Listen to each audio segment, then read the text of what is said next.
garbage collector was paralyzed on January 22, 2023, after sifting through a trash container near Columbia Park to find what was at the bottom of it.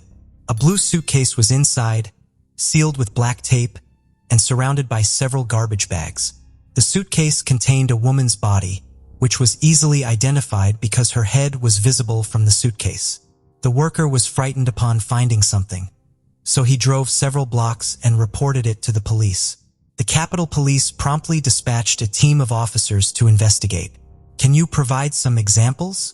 The police officers who arrived were met with a horrifying scene.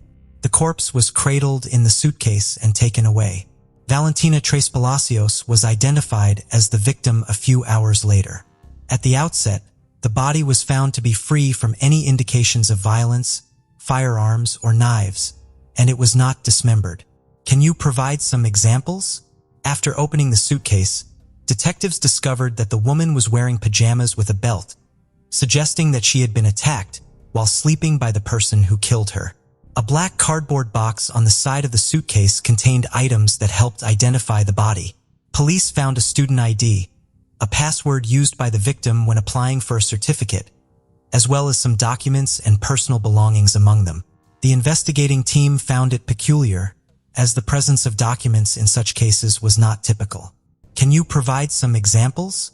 The police contacted the woman's family after finding the suitcase with her body, and they confirmed that she was with friends on Saturday, January 21st. The woman was found to have been struck multiple times in the head during the forensic examination. Her body was found with multiple injuries, including bleeding from the right part of her tongue and 5 cuts around her neck that indicated strangulation.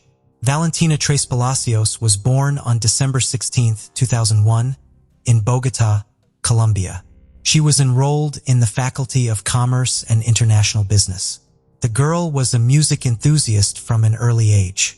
After completing her professional DJ diploma, she was granted access to work as a DJ in Colombia due to her exceptional talent and musical sense. She had a career that began 3 years ago and resulted in many foreign friends. Valentina traveled to other countries where she typically gained knowledge or exhibited her accomplishments. She had the chance to perform alongside some of the most renowned musicians during this period. She toured over 20 cities in the country and was present at significant international events of this kind.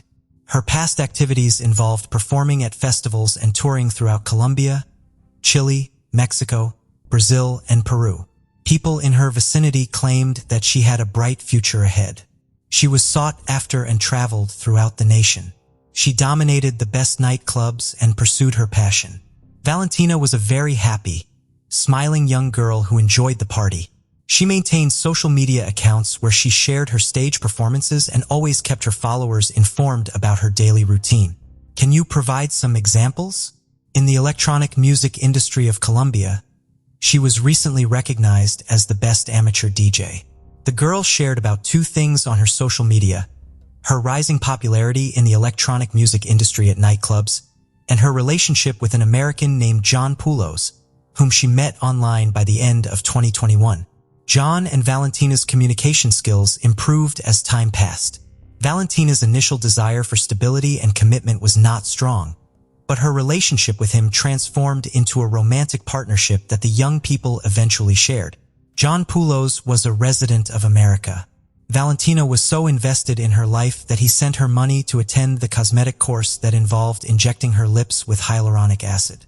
The procedure was repeated to improve her cheekbones, and John also suggested surgery and silicone breast implants for his partner, modifying her appearance within a few months and becoming the talk of the town. He started sending money to the girl on a regular basis and eventually came up with the idea of marrying her. Originally, Poulos had plans to move to Colombia and live with Valentina, but she was skeptical because this person was so envious that he hired a private detective to track all her contacts and activities. Valentina's family was highly suspicious as she expressed her concern about this situation. John Poulos was prepared to spend the rest of his life with his partner by January 2023. He was committed to marrying Valentina and initiated the process of organizing the necessary paperwork. He rented an apartment in the northern area of Bogota, where he planned to spend the weekends with the girl until they found a permanent place to live. On Thursday, January 19th, Poulos arrived in Bogota. Around 8:53 p.m., he was caught on surveillance footage entering the building's apartment. Along with him, there was a blue suitcase that bore resemblance to the one used to find Valentina's corpse. John Poulos was the first person to be noticed after the disturbing discovery, as he was also the last one to have seen Valentina alive. The detectives' attempt to reach him resulted in the call being diverted to voicemail. Valentina's family members found Poulos to be a kind and collected individual. His demeanor was undeniable, and his plans to marry the young woman were evident. They were unable to fathom his involvement in this terrible crime, but these doubts were eliminated when investigators arrived at the apartment rental building, where it was discovered that the man had already left and was not found. On Monday, January 23rd, John Poulos took down his social media profiles in the early morning following Valentina's death. He was the sole suspect at that point. The revelation was made evident when investigators analyzed the surveillance camera footage in the building. From Friday evening to early Sunday morning, the Colombian police and prosecutor's office examined hours of video footage from cameras in the areas where the young woman and her boyfriend were. The trash container was where the body was disposed of at this point. The footage and numerous WhatsApp conversations were instrumental in uncovering the girl's final hours. On January 20th, Valentina and Poulos made a deal to meet. Can you provide some examples? The man arrived on the 19th, the day before, and took up residence in the apartment where the couple had planned to live. After he texted Valentina, they started arguing on the same night because she was at a party with her friend and didn't anticipate him coming over. He inquired about the presence of significant individuals at the gathering and whether she was with any male. She wryly replied with a no, stating that it was his suspicions, and they had agreed to meet on the 20th.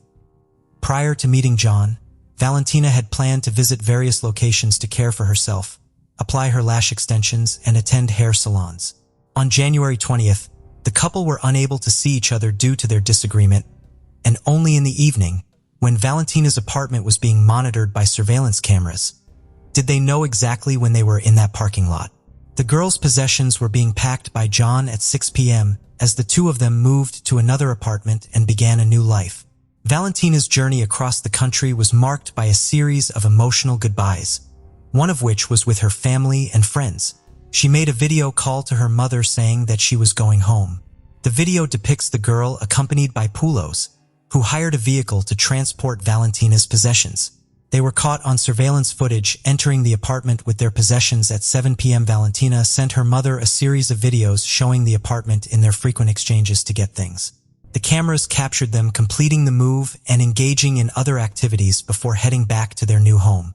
It was Saturday, January 21st at 1 a.m. Around 3 a.m., the couple arranged a taxi to go to southeastern New York's nightclub, where Valentina was set to perform 2 hours later. Can you provide some examples? The club was reached by them at approximately 4 a.m. Valentina commenced work almost immediately.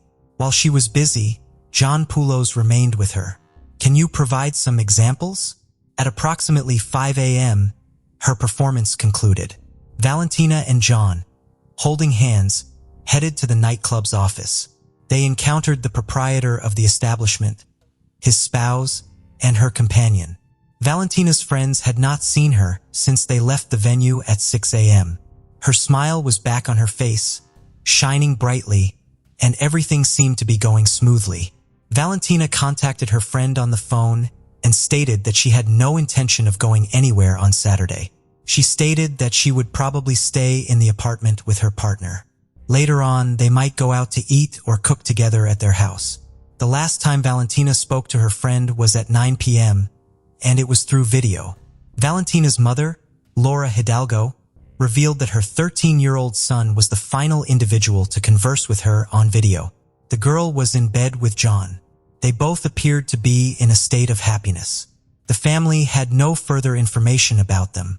On January 21st, at 10:43 p.m., surveillance cameras in the building captured the young woman and her boyfriend. In the video, Valentina can be seen peering out of the apartment door while John stands in front of it.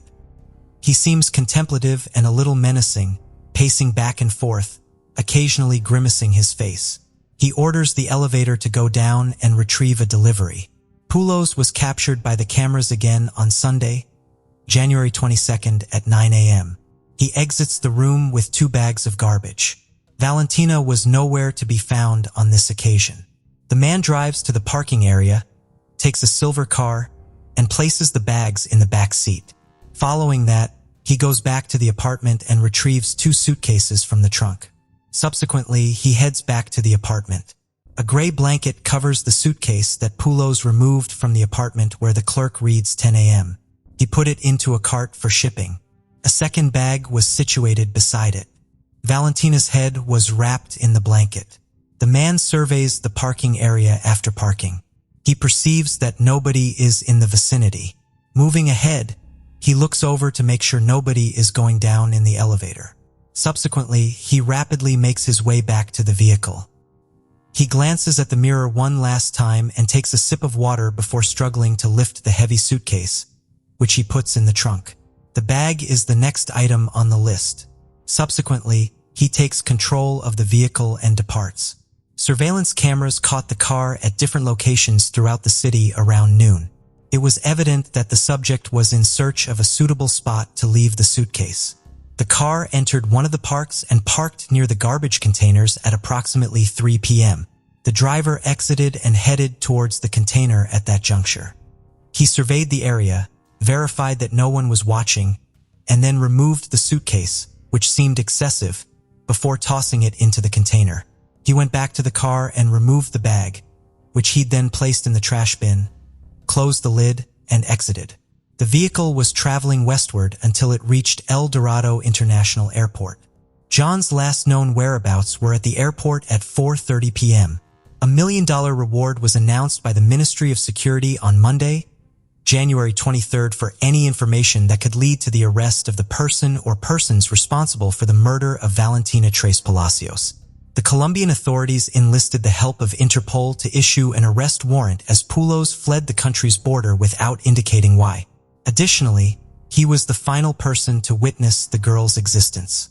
Can you provide some examples? On January 24th, the National Police of Panama stated that they had apprehended Poulos at El Dorado International Airport while he was traveling to Turkey.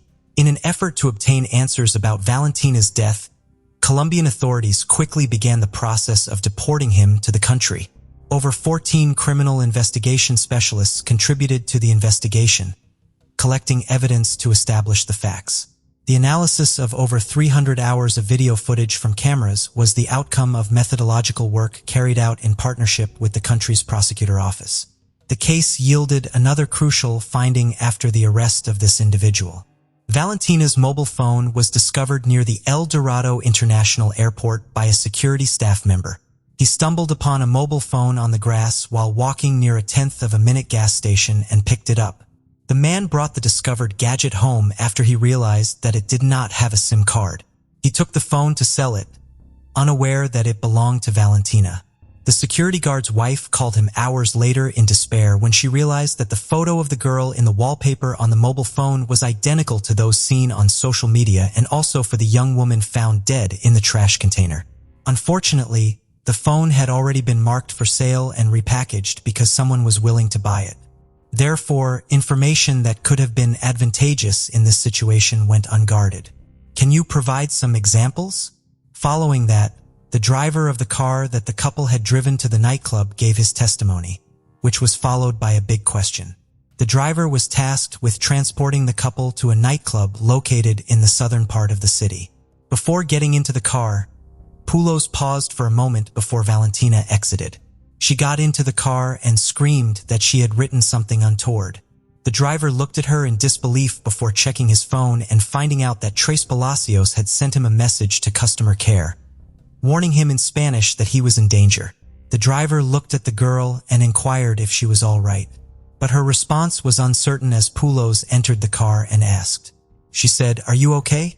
John and Valentina conversed in English as the car was being driven, and the man asked if they were bilingual, to which he replied with a positive answer. Poulos remained silent and instead corresponded with Valentina on WhatsApp. Upon leaving about 4 a.m., the driver went to the nightclub with the couple, and then forgot about the incident until he was informed of the young woman's death several days later. Due to Valentina's open WhatsApp session, her friend who lived in Cartagena came to the prosecutor office in Bogota and surrendered their computer with the chats providing clues about what had occurred. One of the pieces of evidence found in Valentina's chat was that her friend had spotted a suitcase with her body, which was said to have been there. The friend said that on the same day Valentina was in Bogota, she got a text from Pulas and received several selfies with his luggage. The suitcase that John brought with him was akin to the one found by authorities in the container. The color was indistinguishable. There's no clear answer as to why the young girl left her WhatsApp session open on her friend's computer, but all of these texts helped authorities get what happened that night when Valentina was killed. It was determined by forensic investigators that she died from asphyxiation caused by being tightly strangled with a rope. Prior to her passing, there were indications on her body that she had been a victim of violence. All indications from the forensic examination indicate that Valentina Tres Palacios passed away while sleeping. This conclusion was drawn up by criminalists because she was wearing pajamas. There was no doubt in the evidence above that John Pulos was present. The indictment stated that the suspect did not acknowledge responsibility for the girl's death, citing the current situation and the concealment of evidence. Rather, he said, "There were violations when I was arrested in Panama because we did not have a lawyer to talk to." Pulos' Spanish language skills were not strong enough to warrant a translator, and the hearing lasted for more than 5 hours. The crime committed by Pulos is attributed to his involvement with Valentina, and he attempted to disappear without a trace, erasing his social media accounts after the incident. On May 19, 1987, John Pulos was born in Wisconsin, United States. He had 3 children and was previously wedded in his native land.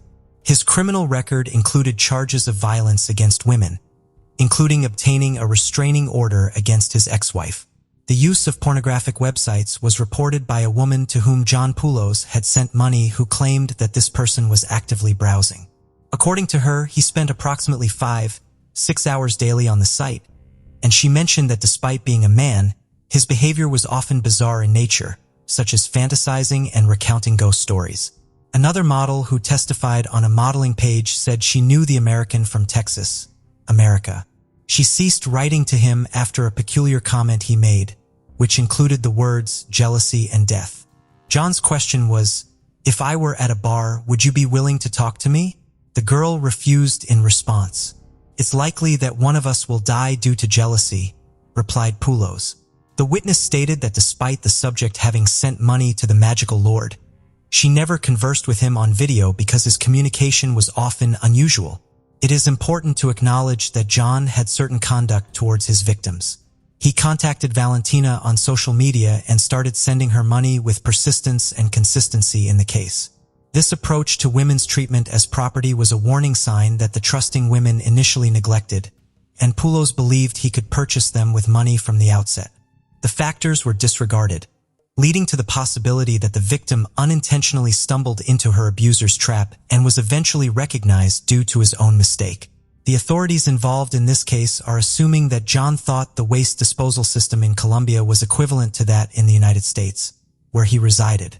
According to him, the waste material had settled in the container and would eventually be disposed of.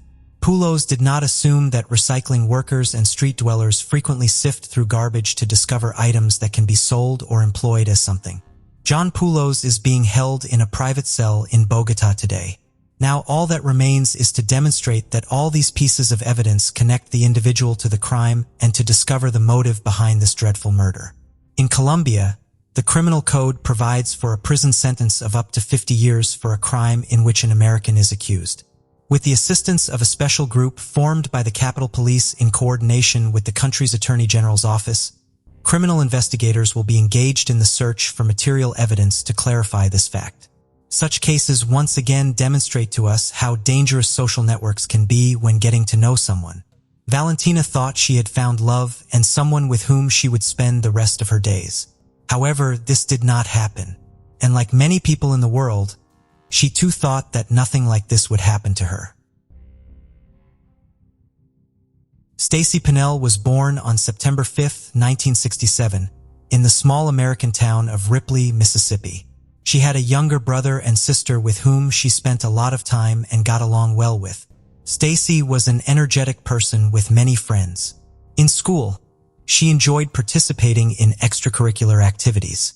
She joined the marching band, where she played a decorative wooden rifle. After graduating from high school in 1985, she attended Northeast Mississippi Community College in Boonville. Although it was about a 30-minute drive from her home, she decided to live in the dormitory. From the first days of college, Stacy was thrilled, made many friends, and joined the local marching band. On October 7, 1985, Stacy attended a training session after school, met up with her boyfriend, and went to a party on campus. At 12:30 a.m., she returned to the dormitory with her friends. They chatted for a bit, and then she went to sleep. At around 2:30 a.m., her roommate, Amy Wheeler, returned to the dormitory after the party but had lost her keys and had to knock on the door. The room was designed for 2 people, so only Stacy could open the door. However, there was no response to the knocking. Amy waited there for a few minutes before deciding to knock on the adjacent room's door. The dormitory was designed such that there was a common bathroom between the 2 rooms, so Amy could go through the bathroom of the adjacent room. A student named Stephanie Alexander lived in that room, who woke up to the knocking and opened the door. Both girls were surprised that Stacy did not respond to the knocking, so they entered her room together. The room was completely dark, and the only light came from a very dim lamp. Amy entered the room and saw Stacy lying on her bed, but one of her legs was hanging down, and she felt that something was not right with her friend. Getting closer, she was horrified to see blood on the bed. After recovering from the shock, she ran out of the room to get help. Other students responded to her screams, and the dormitory guard called 911. The police arrived and found an alarming scene. Stacy was dead, and there were traces of blood all over the room. There was a pillow over her face, and her underwear was pulled down. The investigators also noticed that someone had cut the mosquito netting of the window. Next to the bed, they found a wooden rifle that Stacy had used in parades with the marching band. It was covered in blood and wrapped in a towel. The police assumed the rifle had been used in the murder. Upon examining the crime scene more closely, forensic experts found a short hair on the victim's bed.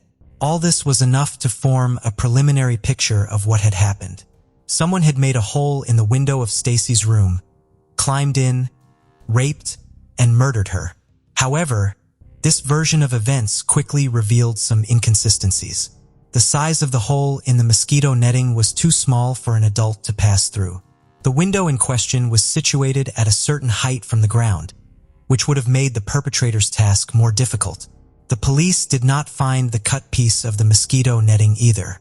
Furthermore, forensic experts examined the victim's body and found no traces of male biological material, casting doubt on the theory that the victim had been raped. At the same time, the pathologist confirmed that the wooden rifle, with a high degree of probability, was the murder weapon, as the injury characteristics indicated that the victim had been struck multiple times with it. Experts also did not find any defensive wounds on her body, suggesting that the victim did not resist the attacker. All possible evidence from Stacy's room was collected by crime scene investigators, but none of it furthered the investigation. At the time, DNA analysis was not commonly used, so the investigators could not examine the blood samples or other potential biological traces. Additionally, no fingerprints were found on the murder weapon, as the perpetrator had apparently wiped it clean with the towel. Despite the lack of leads, detectives still hoped that experts might find something in the room, so they decided to take fingerprints from all individuals who theoretically could have entered the women's dormitory. This task proved to be very difficult as the police had to speak with hundreds of male university students and ask them to volunteer their fingerprints. They also took prints from all male staff members. The problem was that only girls lived in this residence, and a special key was needed to enter the building. Men could only enter in a few instances, such as being let in by residents or being college employees with a key. Nevertheless, the female residents frequently invited their boyfriends and male friends, which meant that the officers had to spend a lot of time collecting their fingerprints. However, in the end, this led to no results, since no matching prints were found at the crime scene. With no leads, the investigators turned to a psychologist and asked for a psychological profile of the killer. After reviewing all the available information, the specialist posited that the attacker was likely a man between 20 and 24 years old with a strong physical build and no criminal record. The psychologist believed that the crime was not premeditated. The killer saw an opportunity and decided to attack the victim. This description made the officers further doubt that the criminal had entered the room through the window, as the hole in the mosquito netting was too small for a large, adult man to pass through. Meanwhile, panic spread among the college students. The female students were afraid to be in their residences, fearing they could become the next victim of the unknown assailant. The fact that the police could not find any clues only heightened the overall anxiety. The officers continued to search for possible suspects and decided to investigate Stacy's boyfriend, Tommy Osborne. They searched his room in the residence and found nothing to suggest his involvement. Investigators found it impossible to establish whether Stacy Pinnell's boyfriend, Tommy Osborne, had any motive for her murder. According to Stacy's friends, the couple rarely argued and had no significant issues. However, the investigators learned from Stacy's parents that before starting college, she had another boyfriend named Ben with whom she had broken up just a few months earlier. Ben and Stacy had been in a long-term relationship during school, and he had even given her a ring, hoping to marry her in the future. But Stacy ended the relationship. Despite Ben's reluctance to accept the breakup and his refusal to take the ring back, Stacy did not change her decision. Up until Stacy left for college, Ben repeatedly tried to meet with her, but she remained firm in her decision. The detective spoke with Ben, who claimed that on the night of the murder, he was asleep at home. His mother corroborated his alibi, stating that he went to bed around 11 p.m. and was home the next morning. However, the investigators considered the possibility that Ben could have left the house undetected, gone to Stacy's college, committed the murder, and then returned home. Ben agreed to undergo a polygraph test, but the results were inconclusive. The operator could not determine if he was telling the truth. A second interrogation yielded the same results. This made the detective suspicious, but without concrete evidence, they could not link him to the crime. Experts attempted to determine if the hair found on Stacy's bed belonged to Ben, but they were unable to reach a definitive conclusion. Since DNA analysis was not commonly used at that time to confirm or refute such evidence, it was not possible to do so. Due to the uncertain polygraph results, Ben became the prime suspect in the case, but Stacy's relatives did not believe he was capable of harming her. They described him as kind and well-mannered, always taking care of her. However, without evidence, the police could not charge him, and the search for clues continued. Later on, the investigators re-examined the case materials and noticed something peculiar. When examining the cut in the mosquito netting, they observed that the fibers were directed towards the outside rather than inside, indicating that the piece had been cut from within Stacy's room, not from outside. This discovery further puzzled the detectives. If the killer did not enter through the window, he must have had a key or entered with one of the residents. However, the police doubted this was possible since there was a guard in the dormitory who sat near the entrance and watched everyone who came in and out. For several months, there were no significant developments in the case. Then, the lead detective decided to seek assistance from Steve Rhodes, the sheriff of Illinois, who was well known in law enforcement circles for his unique approach to interrogations based on neuro-linguistic programming.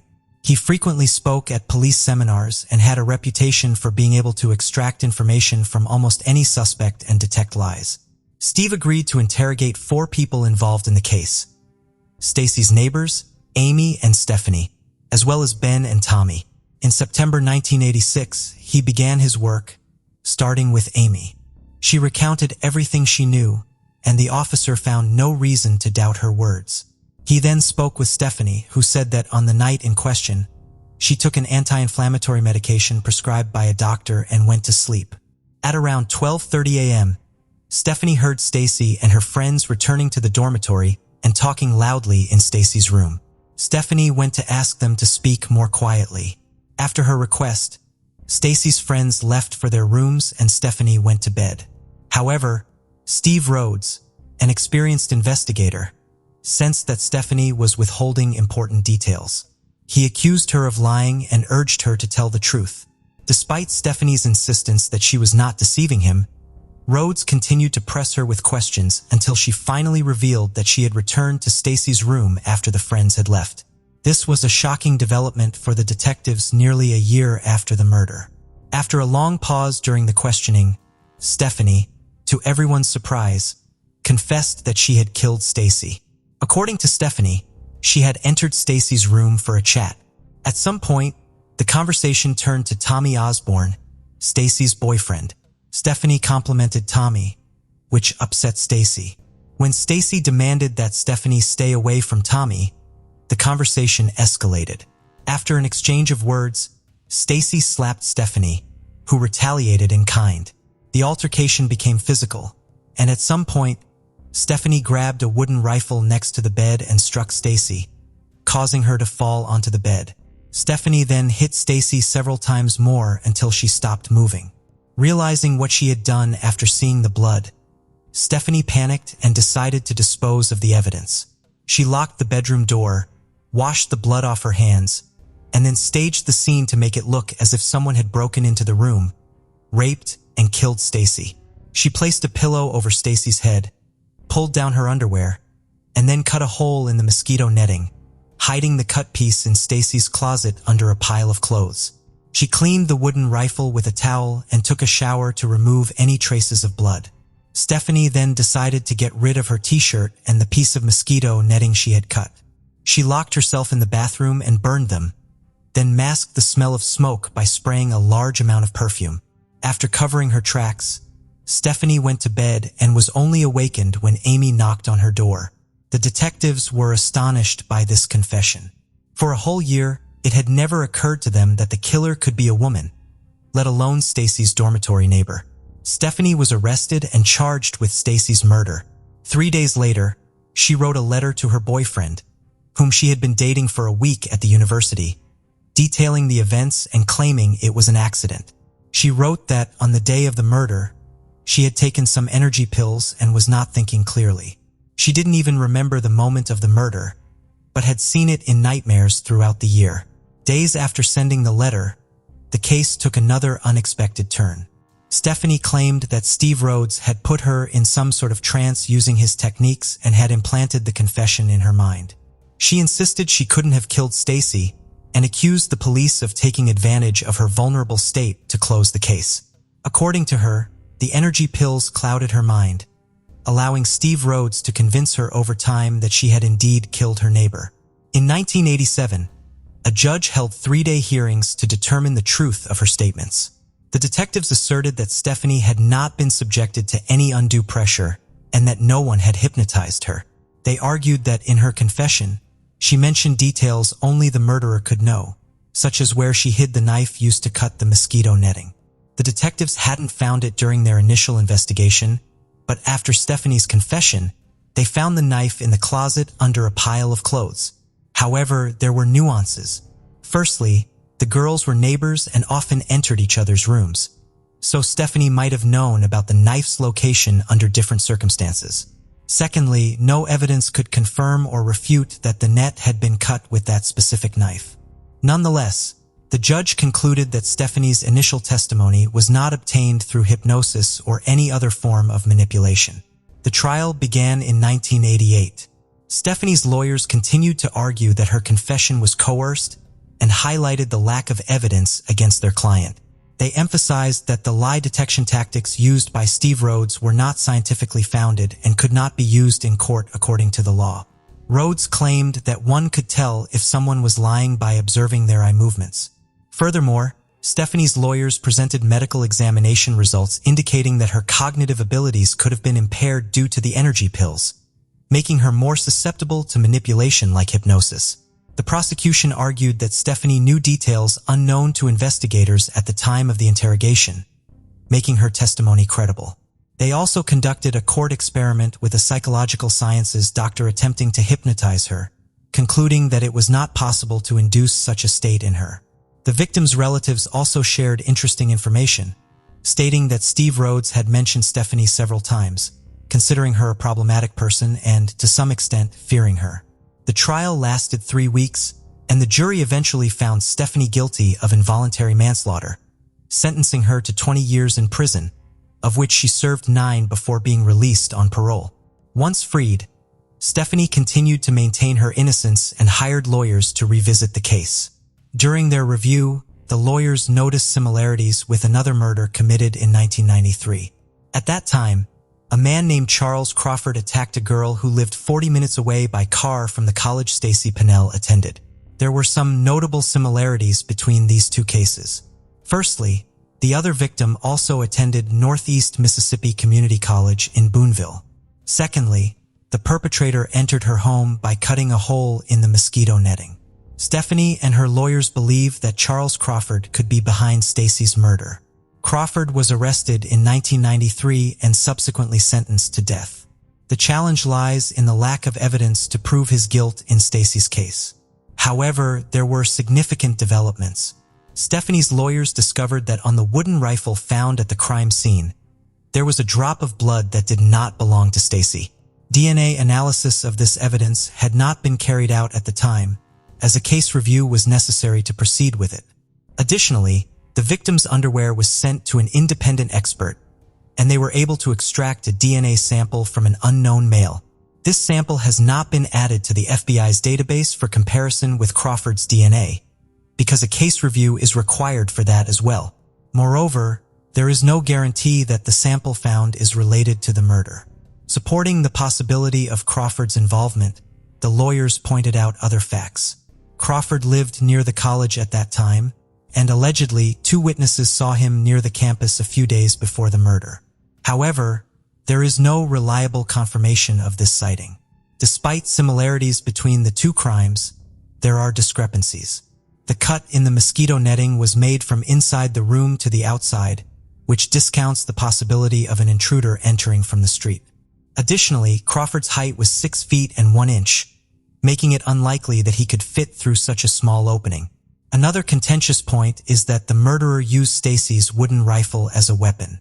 If Crawford had really decided to enter the victim's room and kill her, it is hard to imagine that he would not have brought a weapon with him.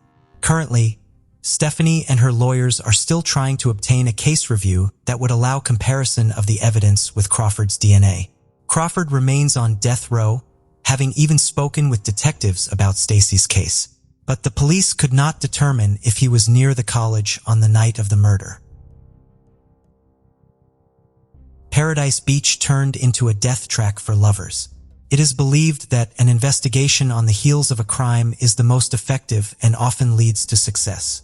The methodology itself implies immediate response, operational collection of evidence, and questioning of witnesses, which significantly increases the chances of quickly solving the case and holding the guilty accountable. However, if it is not possible to identify the perpetrator, the investigation can drag on for years and even decades until the criminal case is frozen and transferred to the archive after the statute of limitations expires. However, sometimes unsolved and seemingly hopeless investigations receive unexpected developments many years later, which helps to find the right lead and achieve results when no one believed it anymore. The case of Lindsay Cutshall and Jason Allen, which had been gathering dust on the shelves for almost 15 years, is a prime example of this. At the time, it was not possible to solve it despite the operational actions of the investigative team and the high reward offered for any information.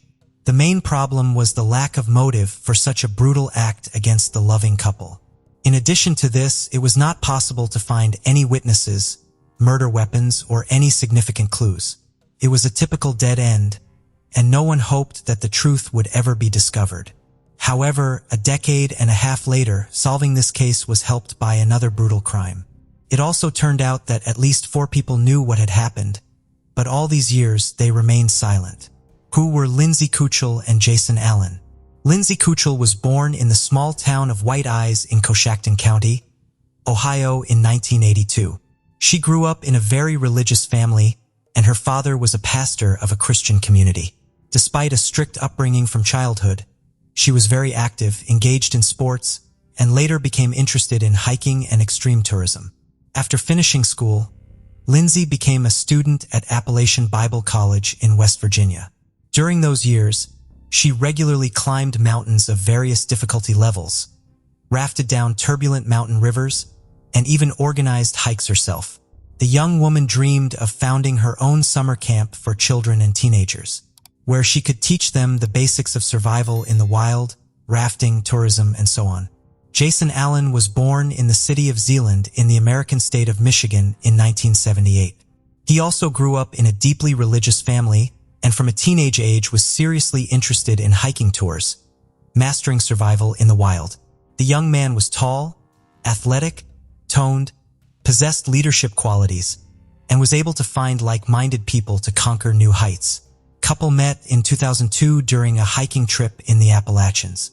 At that time, Lindsay was still a student, while Jason worked as a mountain guide and climbing instructor. The young people immediately felt mutual sympathy, and just 6 months after their first meeting, the young man came to the girl's parents and asked for their daughter's hand in marriage. Her parents were not opposed and gave their blessing to the lovers. The young man's parents also approved of his choice, after which the couple was officially engaged. Allen presented the young woman with a beautiful diamond ring for this occasion, which was soon to be complemented by another, an engagement ring. The young couple planned to get married in September 2004, had big plans for their future together, and wanted to buy their own large house where they could live comfortably and raise their children. Unfortunately, these plans were not meant to come true. The final trip. In the summer of 2004, Lindsay and Jason worked as senior counselors at a Christian summer camp called Rock and Water, located in El Dorado County, California. After their wedding, they planned to open their own similar camp. So they were gaining experience and learning the nuances of working with the younger generation. On the evening of Friday, August 14th of that year, the couple decided to take a weekend trip to the San Francisco area. They informed their colleagues of their plans in advance, leaving 2 of the most experienced counselors in charge of the camp. Lindsay and Jason promised to return by Monday, so their short journey was expected to cause no complications, either for the couple or for their temporary replacements. They set off in a 1992 Redford Tempo, owned by Lindsay, and that was the last time anyone saw them alive. By Sunday evening, the counselors had not returned to the camp, but no alarm was raised then, as everyone was confident that the couple would arrive either late at night or early Monday morning. However, when it was discovered after the morning roll call at 8 a.m. that Jason and Lindsay were still missing and their phones were unreachable, their colleagues decided to contact the police and also informed the missing couple's families about the situation. The parents, horrified upon hearing the news, rushed to the camp to learn more about the incident. Everyone knew that the couple was very responsible in their duties. They were never late, and if any unforeseen circumstances had occurred, they would have found a way to communicate that. The challenging search. Upon arrival at the camp, law enforcement officials interviewed the couple's colleagues, and the investigation immediately encountered a serious problem. No one could precisely say where the young couple had gone. It was only known that they planned to explore around San Francisco, and given their great love for adventure and extreme leisure, they could be in the most remote corners where there was neither communication nor civilization. While the police waited the legally mandated 2 days during which the missing were expected to report themselves, relatives and friends decided not to just sit back, but to organize a search themselves. They called everyone they knew, trying to find out when the couple last made contact with anyone, distributed flyers with photos of the bride and groom, and requested anyone who might have seen them to respond immediately. By Tuesday, law enforcement had joined the search operation. The main search unfolded around San Francisco, its suburbs and surroundings. However, the area was vast and it was simply not possible to thoroughly comb through it. Then, one of the friends noted that the couple loved the wild, rocky beaches that were always beautiful and secluded, prompting the police to focus on these areas. Bodies in sleeping bags. For several days, the search yielded no results, and the hope of finding the couple alive was diminishing rapidly. Then, on Wednesday, August 19th, a patrol helicopter flying over one of the rocky wild beaches reported that 2 bodies were found in sleeping bags on the desolate coast, and it seemed unlikely they were just resting there. The first thing police encountered upon arriving at the scene was a red Ford Tempo parked on a cliff near a lookout point in a small shelter for tourists, from which a steep trail led directly to the scenic wild beach. The car was immediately checked in the database and found to belong to the missing student, Lindsay Cutshall. Descending the trail to the beach, law enforcement found 2 bright sleeping bags containing individuals. At first, it might have seemed they were merely sleeping, but no response came to calls or noise. Approaching closer, the officers saw that the sleeping bags contained a young man and woman, both showing no signs of life. A brief initial examination suggested that their lives had been taken by gunshot wounds to the head, and given the distinctive smell of decomposition, they had been there for more than a day.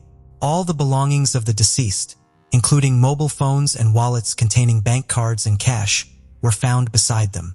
Therefore, a robbery as the main motive was almost immediately ruled out. The keys to the parked car above were also visibly placed, ruling out car theft as a motive. Investigators immediately suspected that the deceased were the same young people who had gone missing last week near San Francisco. Their suspicion was confirmed by documents found nearby under the names Lindsay Cutshall and Jason Allen, but the bodies still needed to be identified by relatives. The arriving parents of the couple, who had hoped until the last that the remains belonged to someone else, were devastated by grief upon recognizing their children. Investigation and initial theories. Thus, theories involving robbery or an attempted carjacking were dismissed since all valuables, money and keys were left untouched in plain sight.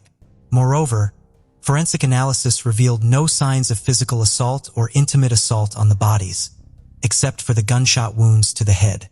It appeared that Lindsay and Jason were simply sleeping peacefully at the time of the incident, and did not have a chance to react.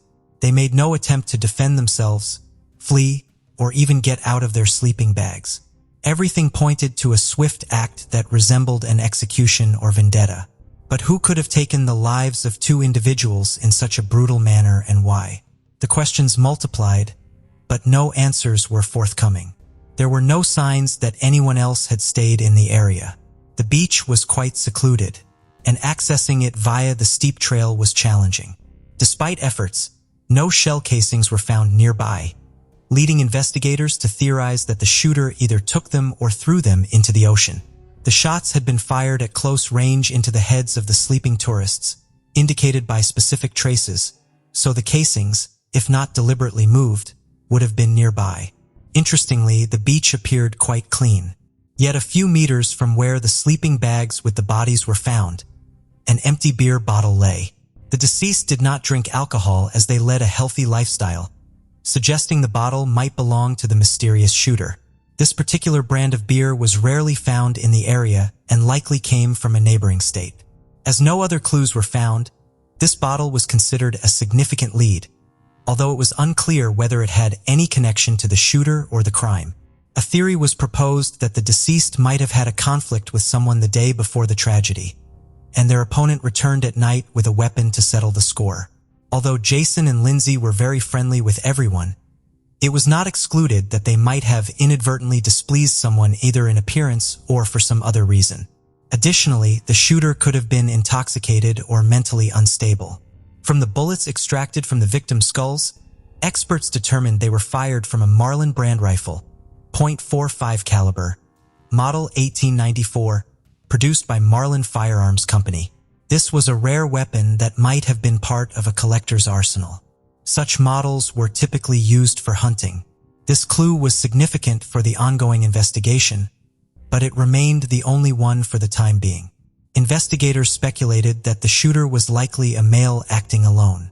He could have been a hunter, collector, or firearm enthusiast. The couple's route, search, and witness interviews. The investigation now aimed to establish the route the couple had taken, who they might have contacted, and when they were last seen alive. The first task presented few issues, as the couple had taken numerous photos and their camera remained untouched among their personal belongings. Additionally, in the tourist cabin near the lookout point where they parked their car, there was a guest book where visitors could leave notes. The engaged couple had written a couple of entries expressing that it was one of the best weekends of their lives, filled with love, happiness, and the discovery of perhaps the most beautiful beach they had ever seen. It was discovered that on Saturday, the couple had stopped at a fishing pier about 20 miles from where their lives were ultimately taken. This was evidenced by the photographs they had taken there, prompting law enforcement to visit the area and speak with locals in search of potential witnesses. Many remembered the young couple traveling in a red car. They were looking for a place to stay overnight, but found no vacancies in any of the 3 nearby hotels. This was because August is peak tourist season in the area, and most travelers booked their accommodations well in advance.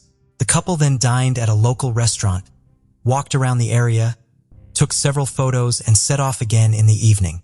According to everyone who saw and interacted with them, they were friendly, engaged in no conflicts, and appeared happy and carefree.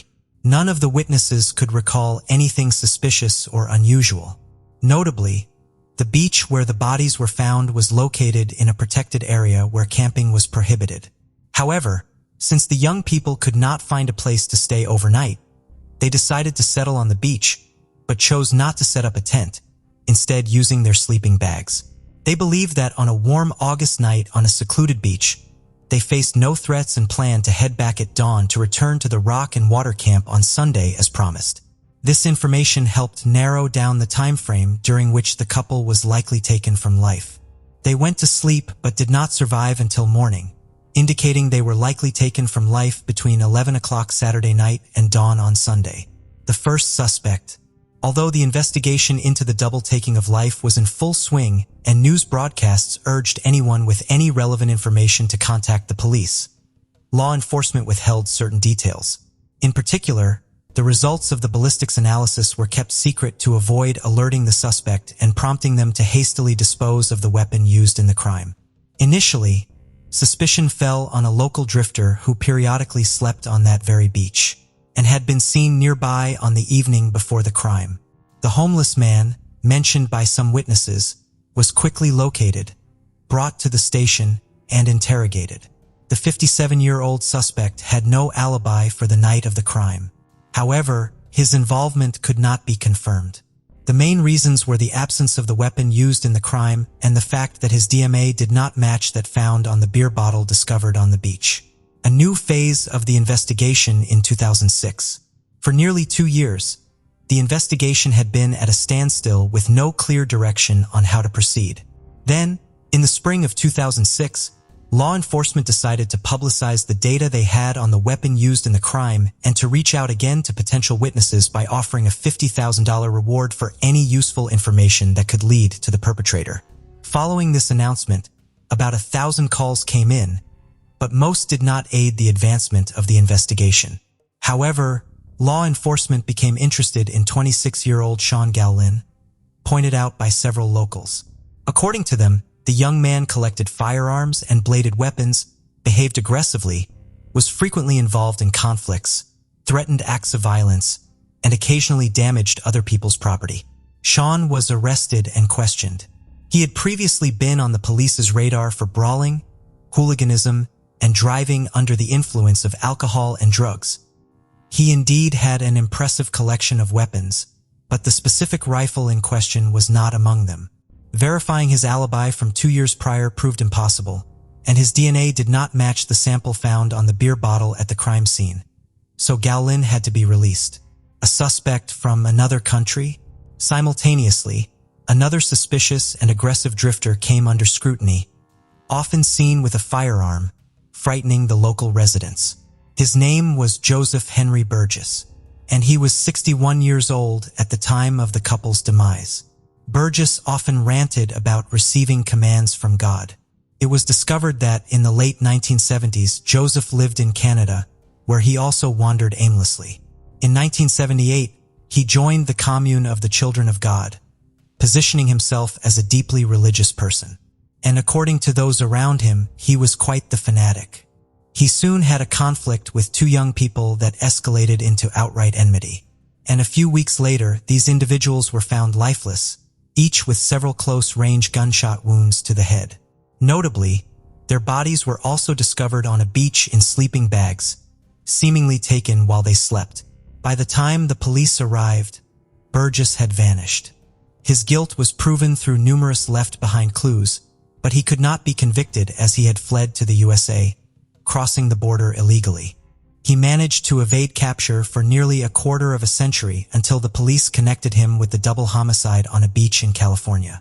However, They were unable to interrogate him as a shootout occurred during his apprehension, resulting in the deaths of a police sergeant and Burgess himself, who opened fire, a fatal echo from the past. In the spring of 2017 in Forestville, California, a tragedy unfolded one night on March 14th. Gunshots rang out in the Gowlin family home, prompting alarmed neighbors to immediately call the police. The victim was 35-year-old Seamus Gowlin, and the perpetrator was his older brother, Sean. An argument had erupted between the siblings, during which Sean, under the influence of prohibited substances, grabbed a firearm and discharged 3 bullets into his younger brother. Police recognized the shooter's name as Sean had previously been detained as a suspect in the double homicide on a beach, but was released due to a lack of evidence. Since then, he had been in police sites twice for property damage and making threats, but had only received fines. It was also discovered that the detainee was an avid hunter and had a hobby of crafting knives and other bladed weapons. Those around him described him as antisocial, aggressive, and unpredictable. After taking his brother's life, Sean attempted to flee but was almost immediately apprehended. Law enforcement then decided to thoroughly reinvestigate this man's potential involvement in a couple's perpetration from 13 years prior. His personal social media page revealed much, where he posted pictures of his substantial weapon collection and discussed supposed telepathic and extrasensory abilities. According to his posts, he believed he was on a special mission, receiving assignments from space. This seemed like delusions of a disturbed mind, and police suspected Sean indeed had serious mental disorders. He stubbornly refused to cooperate with the investigation, spoke nonsensically, and insisted on his innocence. However, when detectives checked the personal messages on his deceased brother's page, they found something intriguing. Back in 2006, when a $50,000 reward was offered for information on the double homicide case, Sean's former girlfriend had messaged Seamus, suggesting she could claim the reward by turning in her ex-boyfriend. They both knew everything but kept silent. Unfortunately, questioning either was no longer possible since the brother had been shot and the woman had died in a car accident 2 years earlier. An unexpected confession. Initially, Sean denied any involvement and refused to speak. But when shown the printouts of the messages between his former girlfriend and his brother, he surprisingly confessed and began to give a detailed account. His narrative not only surprised, but shocked law enforcement. Despite more than 13 years passing since the double homicide, Gowan remembered the details of that night vividly. That evening, he had left his house with a Marlin rifle, intending to hunt in a wooded area. He aimlessly wandered for a couple of hours before descending a trail to a wild beach, which he claimed was a spot to encounter boars. As he walked along the shore, he spotted 2 bright sleeping bags. Approaching closer, he discovered a young man and woman sound asleep inside. He stood watching them for several minutes, then suddenly heard voices in his head commanding him to end their lives. Sean claimed this was the mission from space. He could not ignore. He placed the barrel of his rifle almost against the young man's head and pulled the trigger. The sound woke the young woman, but before she could comprehend the situation, a second shot ended her life as well. He decided to collect the casings and carried them away in a beer can he had emptied while descending to the beach. Later, according to him, he tossed the can into some bushes in his father's backyard, where he went to give the rifle to his father, and asked him to hide it. His elderly father asked no questions and simply buried the weapon in the dirt floor of the cellar in his old barn. Remarkably, Sean's claims were verified. The rifle was found at the site of the now-collapsed barn, and the beer can with the casing still rested in the overgrown bushes in the backyard. The fact that the murderer's father had passed away in 2009 and his property had since fallen into disrepair and abandonment helped preserve these items. It turned out that the bottle found on the beach had no connection to the crime and was mistakenly considered as evidence. Forensic psychiatric evaluation. Sean Gowan blamed the voices in his head, which he claimed ordered him to commit acts of violence, and asserted that he was not aware of his actions. His defense attorneys also insisted that Sean was mentally ill and unfit to stand trial. It was up to qualified psychiatrists to determine the truth of these claims. The evaluation revealed that the accused did indeed suffer from a range of mental disorders, exacerbated by the effects of alcohol and prohibited substances. However, at the time of the crime, he acted deliberately, carefully planning each step. Sean was fully aware of how to proceed and how to cover his tracks to avoid police detection. This was precisely why he first ended the life of the young man, knowing that if anything went awry, the woman would not be able to resist. For the same reason, he took the casings with him and prudently gave the rifle to his father, asking him to hide it. According to the psychiatrists, although Gao-lin had mental deviations, he was competent to stand trial and be held accountable for his actions. What was surprising in this complex case was that his parents, brother, and former girlfriend knew, or at least suspected, that he had committed the double homicide. Yet none of them had turned him over to the police. Trial and sentence. The trial of the accused took place in the spring of 2019, nearly 15 years after the brutal act against the couple. On June 17th of that year, Sean Gao-lin was sentenced to 2 consecutive life terms without the possibility of parole, plus an additional 94 years for the end of his own brother's life in 2017. The convicted man is now serving his sentence in a special prison unit designated for particularly dangerous inmates with mental disorders. He continues to claim that he hears voices and behaves aggressively. Hence, he is kept under special surveillance to prevent him from harming himself or anyone else nearby. Lastly, it should be noted that the motive for the double homicide was never established. Sean simply saw the couple sleeping on the beach and decided to end their lives. Leonard Taylor was born in the United States in the mid-1960s. He was the son of Jesse, who also had another son identified as Perry Taylor. In the late 1980s, Leonard met a girl named Mia Perry, with whom he became romantically involved. Around this time, Leonard began to accumulate a criminal record. Initially, he was convicted on charges related to narcotics and concealed weapons in San Bernardino County and spent time behind bars, though the length of his sentence remains unclear. In September 1990, a 19-year-old man was fatally attacked following an argument in an apartment complex located in the same county. By then, Leonard, who had been released, was living in that area. Due to his criminal record, he became one of the primary suspects in the case, but managed to avoid any responsibility. As part of his scheme to evade justice, he used a false name, Michael Chambers. The following year, in 1991, Mia became pregnant. The news of his first child did not motivate Leonard to change his ways. During this time, he was arrested by the Drug Enforcement Administration and convicted for transporting and selling narcotics, leading to his incarceration in a federal prison. Since his daughter was born amid these circumstances, he was unable to be present with Mia during the birth. Facing reality, Mia named the baby on her own and prepared to raise her child independently. Soon after, what people thought became true. Leonard's connection seemed less likely with his newborn when, in 1992, he was found guilty of statutory rape and child abuse in San Diego County. While in prison, he disclosed to a local media outlet that he maintained connections with some scammers involved in irregularities related to corporate check frauds.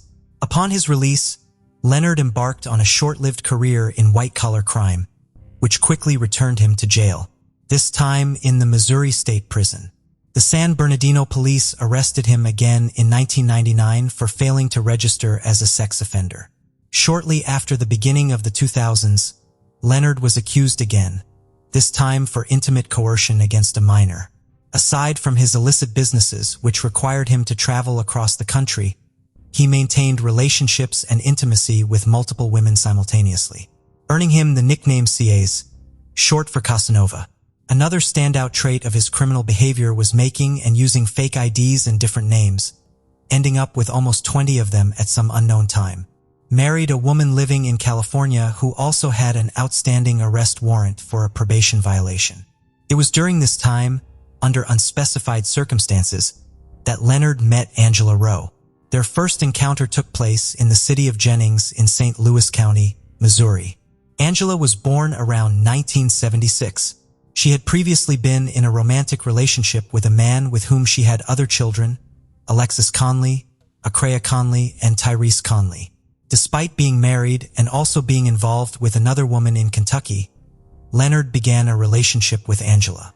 After a rather brief period, he moved into her house located in the suburbs of St. Louis. Angela's home was well known among the neighbors for the constant joy radiated by her 3 young residents. From then on, Angela's house and her children also became the love nest for the new couple. By the end of 2004, Leonard and Angela had been living together for approximately a year, and according to her family and friends, their cohabitation was not without its challenges and difficulties. On Saturday, November 20th, 2004, a friend called Angela and asked to borrow $50. At that time of year, the traditional holiday season was approaching. Being a mother of 3 children, Christmas was particularly important.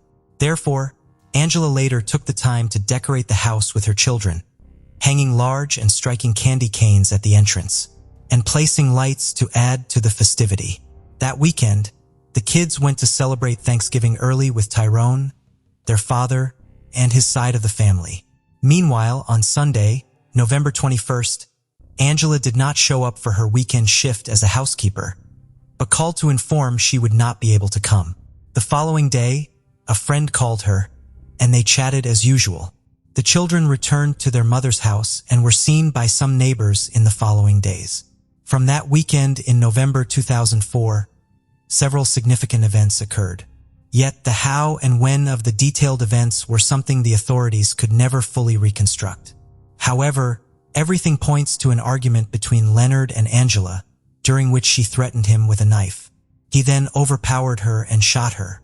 In a turn of events, realizing that the kids had witnessed everything, Leonard took the lives of all 3 children. Afterwards, he turned off the heating and instead turned on the central air conditioning of the house. According to phone records, on November 23, 2004, at 11:24 p.m., Leonard called his brother Perry to ask for money.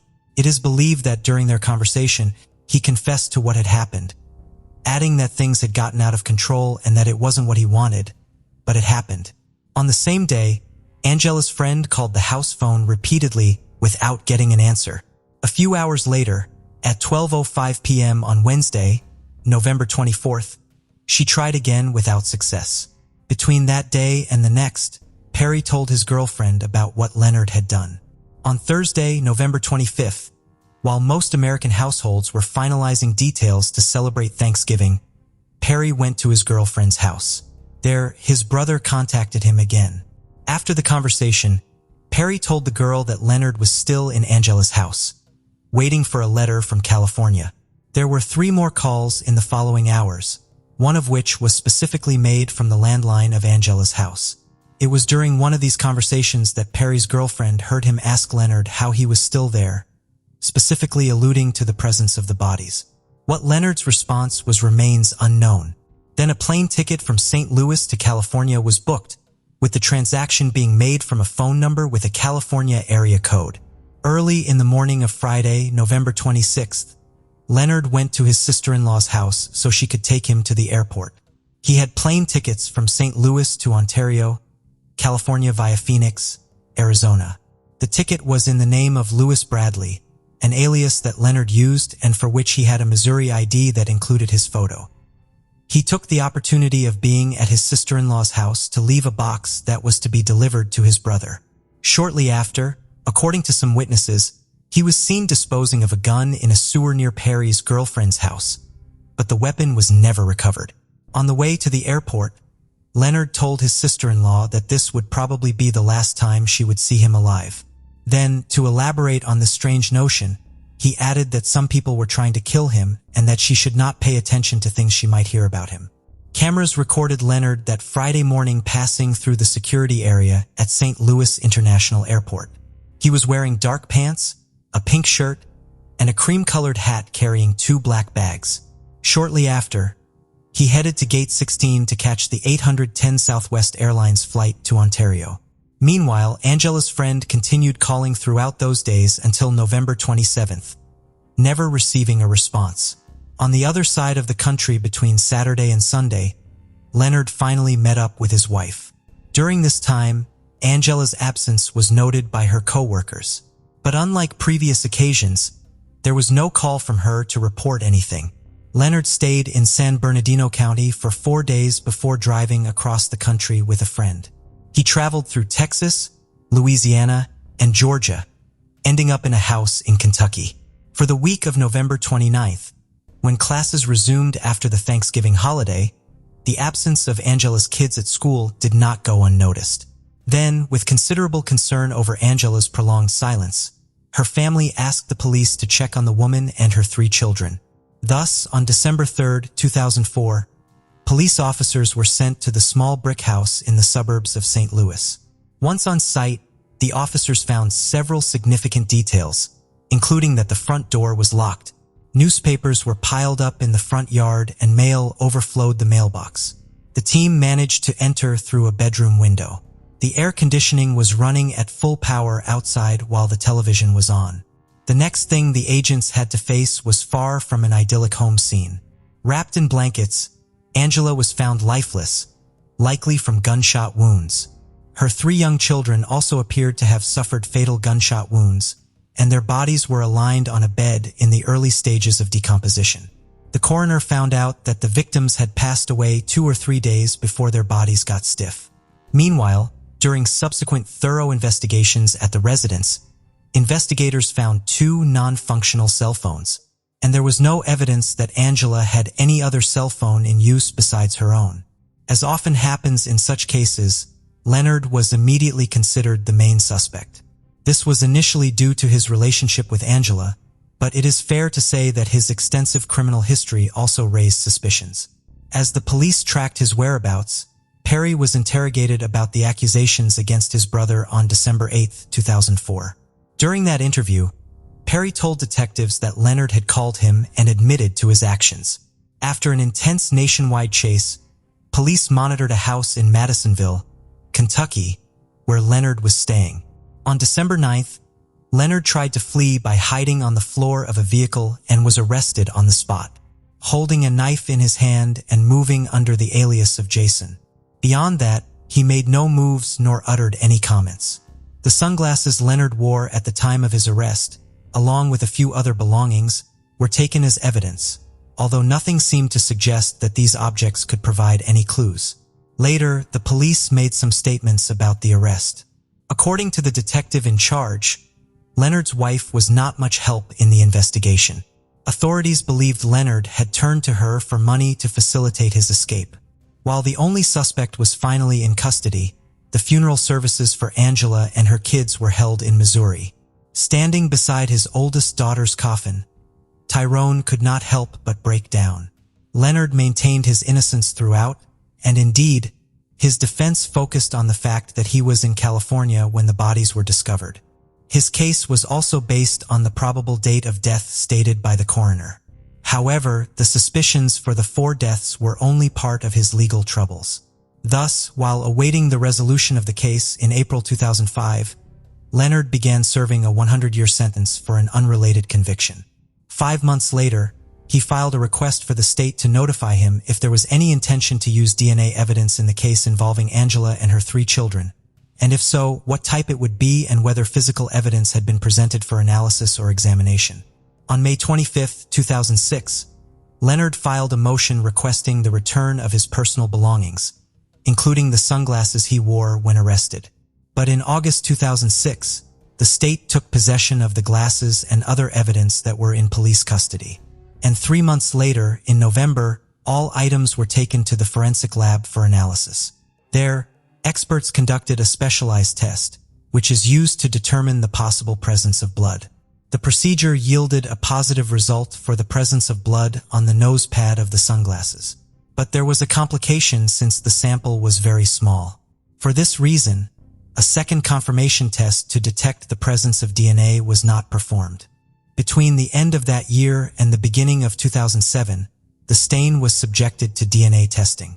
But due to its size, the professional in charge could not obtain a complete genetic profile. What was obtained from the partial genetic profile excluded Angela's children. However, the presence of her DNA could not be ruled out from the study. Specifically, the result had a probability of matching 1 in every 12,300 people belonging to the African American population. In May 2007, Leonard filed a motion to exclude the results of these tests as evidence in the trial. A hearing was held where the state explained that the reports were disclosed as soon as they were received and that contrary to what Leonard suggested, the evidence was not deliberately hidden. Ultimately, the trial court rejected his request.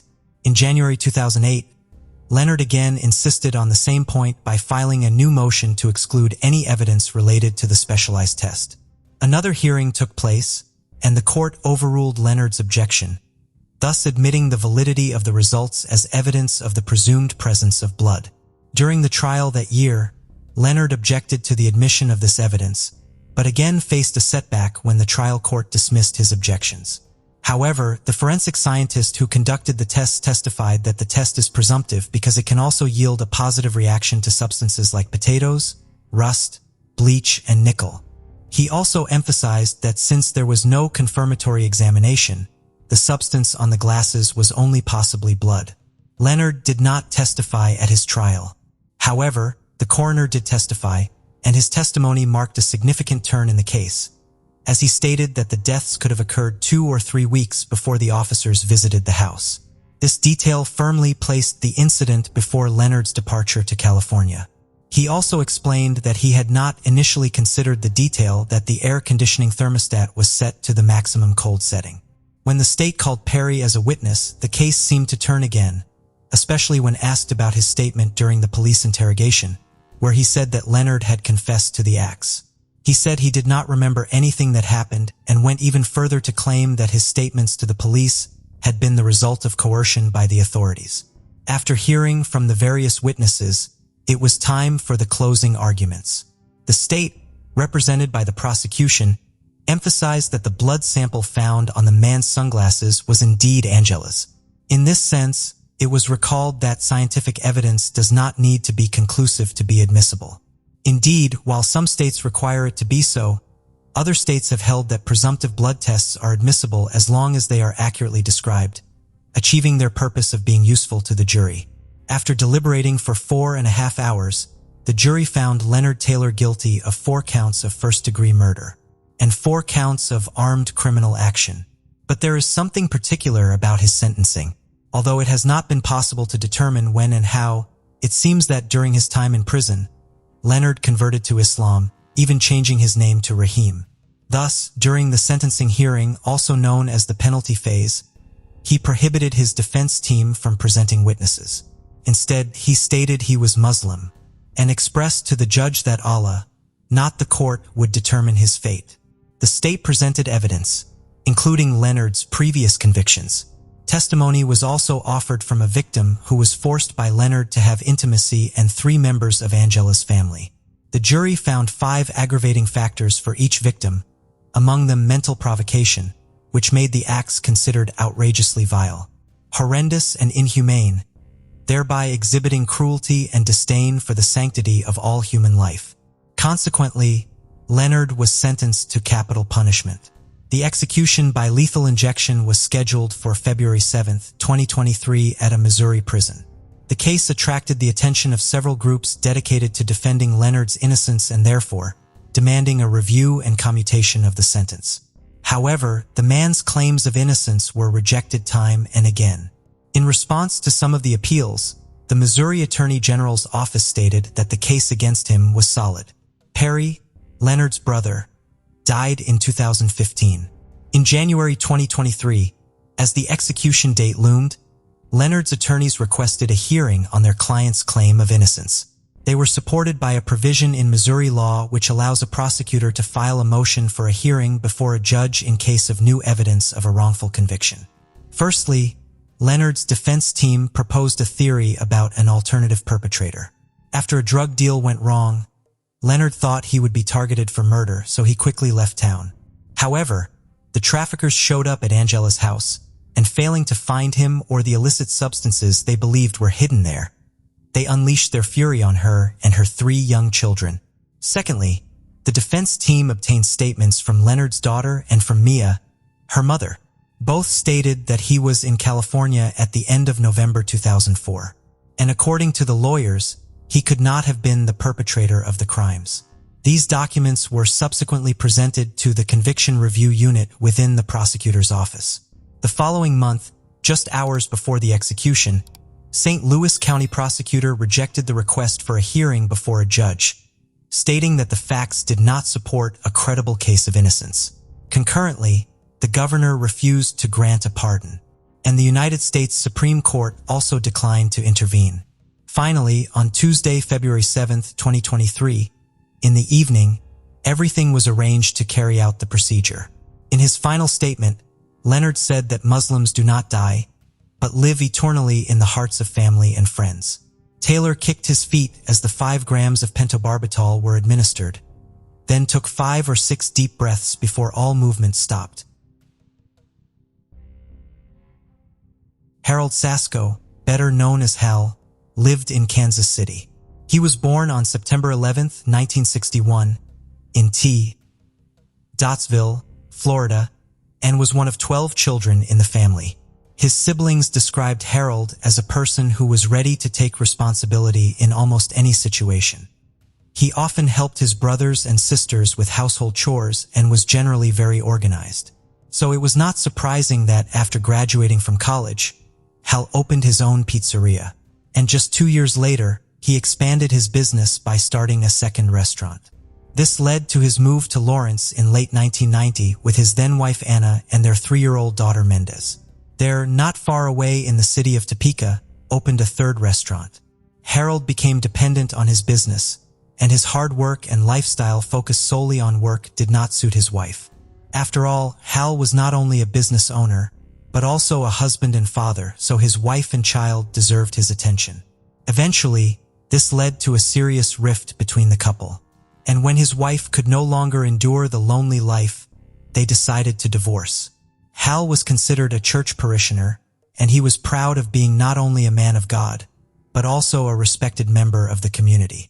Those around him knew him as a kind, caring, and extremely organized manager.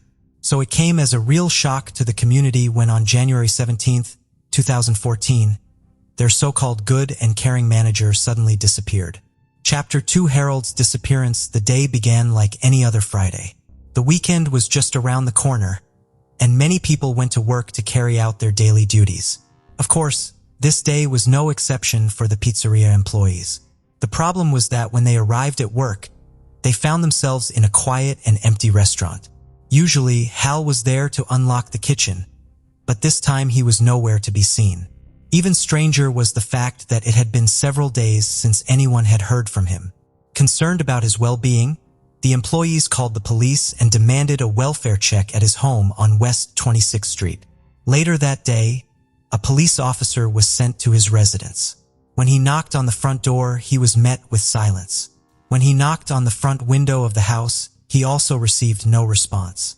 The officer then looked inside to see if anyone was home, and it was at that moment that he saw the figure of a man lying face down on the floor. Calling for backup, law enforcement officials burst into the house. It was confirmed that the man on the floor was Hal, and moreover, he was lying in a pool of his own blood. It immediately became apparent that he was already geeg, and judging by the condition of his body, he had been dead for several days. Moreover, it was not an accident. His hands were tied behind his back with zip ties, which were used to keep him under control. Hal's legs were also tied, but the most horrifying detail was that his throat was cut so deeply that the moaning side was shattered. With such a serious and brutal wound, he had no chance of survival. The officers were faced with an extremely gruesome scene. To top it all off, the police found several empty bottles at the other end of the room, as well as a phone and laptop that did not belong to Hal. They also noticed the absence of Hal's car in the driveway. But the strangest piece of evidence left at the crime scene was the word freedom sloppily written on the wall in Hal's blood. Chapter 3: The Investigation. The sudden influx of officers in the area undoubtedly drew increased attention from curious neighbors. The police decided to use this to their advantage and began asking more questions. That's how they learned that Harold was not living alone. His neighbors claimed that he was living with a girl he called his stepdaughter. This information turned out to be very important for the officers. Now they knew that there was a person who not only knew Harold well and was in constant contact with him, but was also present at the crime scene. Eventually, it was established that the so-called stepdaughter was 18-year-old Sarah Gonzalez McLean, who had been living with him for the last 2 years of his life.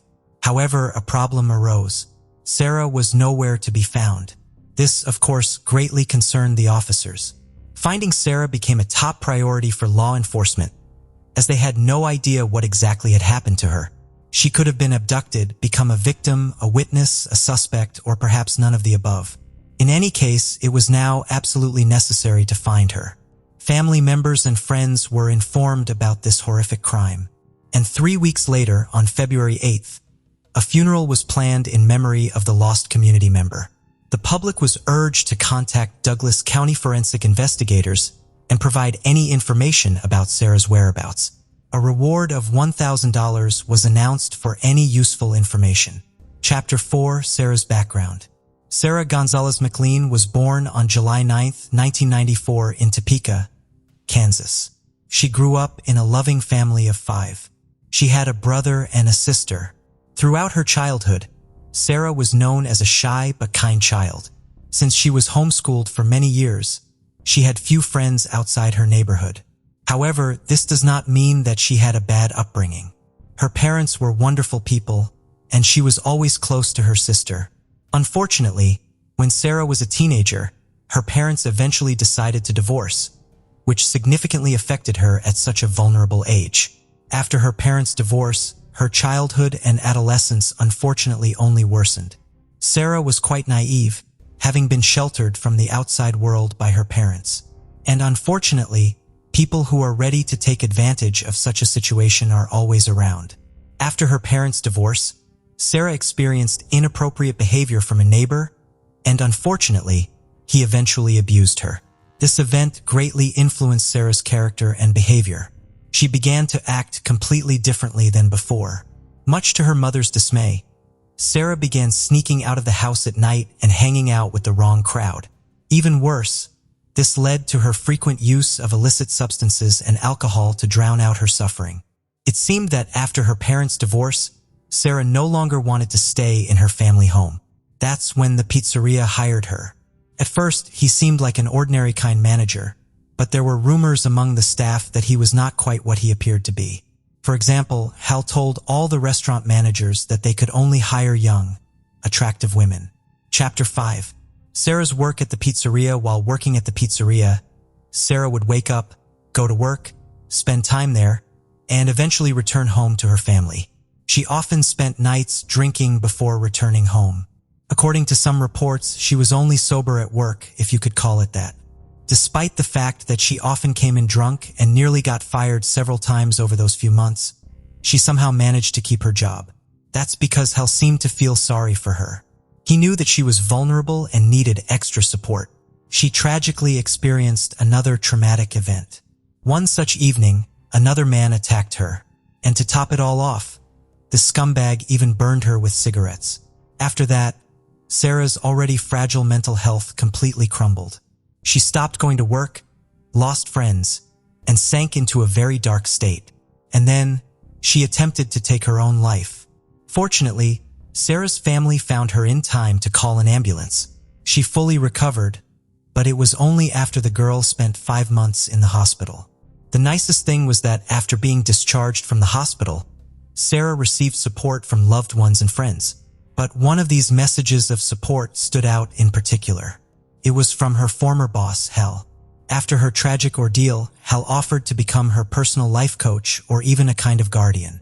He could pick her up, take her somewhere to eat, and even let her express everything that was on her mind.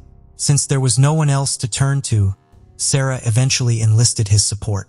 It was during one of these walks that she told him her entire story, including her tragic encounters with other men, drinking, and everything else. Now Hal knew that she wanted to leave her family home, and upon learning about the traumas she had experienced, he suggested that she live with him in his own house. It all seemed a bit dubious. The problem was that Sarah was vulnerable, lost, and hurt. Hal's offer gave her a way out of it all. Chapter 6. Sarah's life with Hal. After moving in with Hal, everything seemed to stabilize for a short time. She found a new job far away from the pizzeria, took great care of her. Her dog moved in with her, and she even considered college.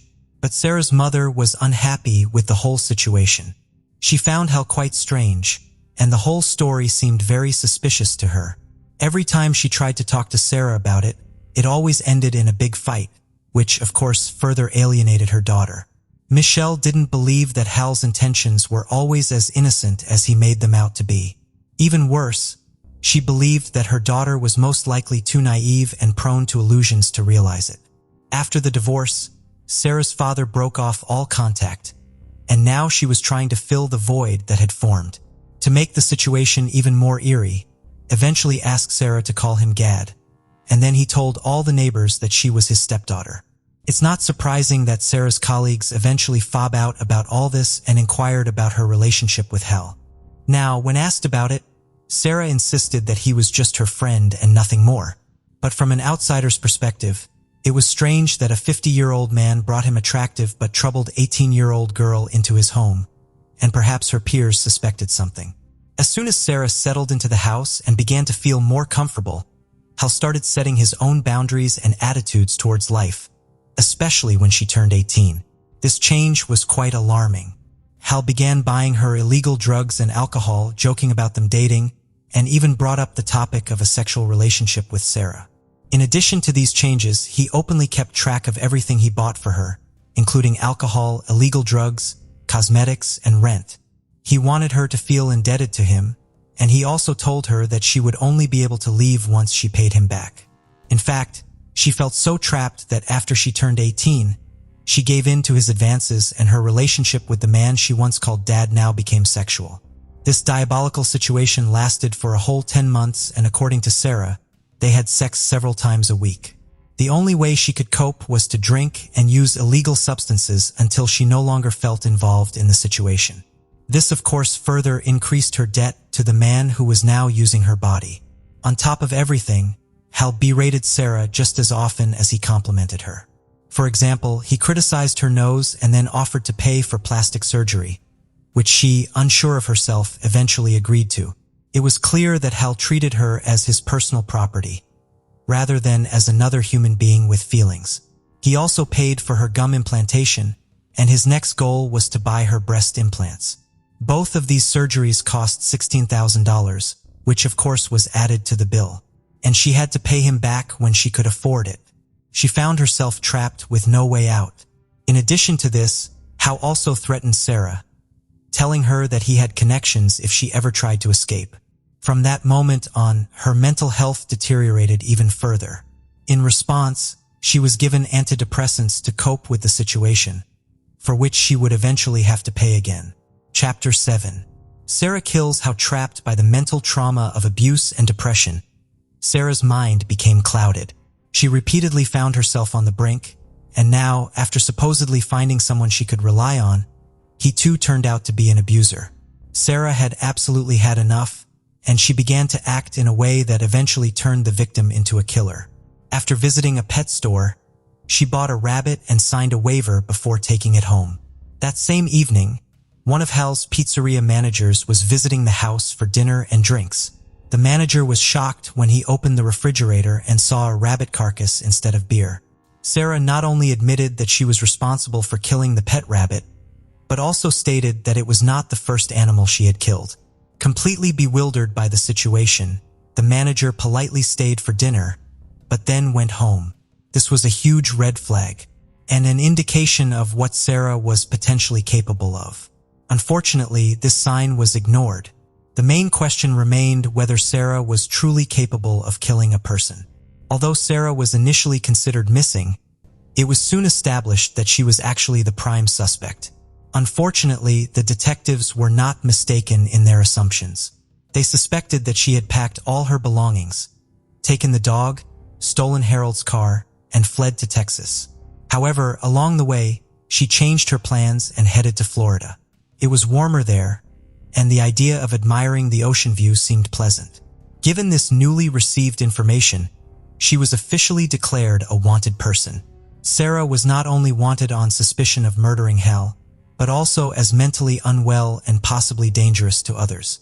Her name was on the lips of many officers across the country, and this continued for 11 days. On January 25, 2014, after being on the run for just over a week and a half, Sarah McLean was finally found and arrested in Everglades National Park. Not surprisingly, the police officer found her in Hal's stolen car, sleeping next to a loaded gun.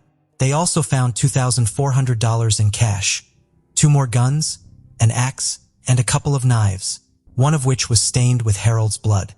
Chapter 8: Sarah's Trial.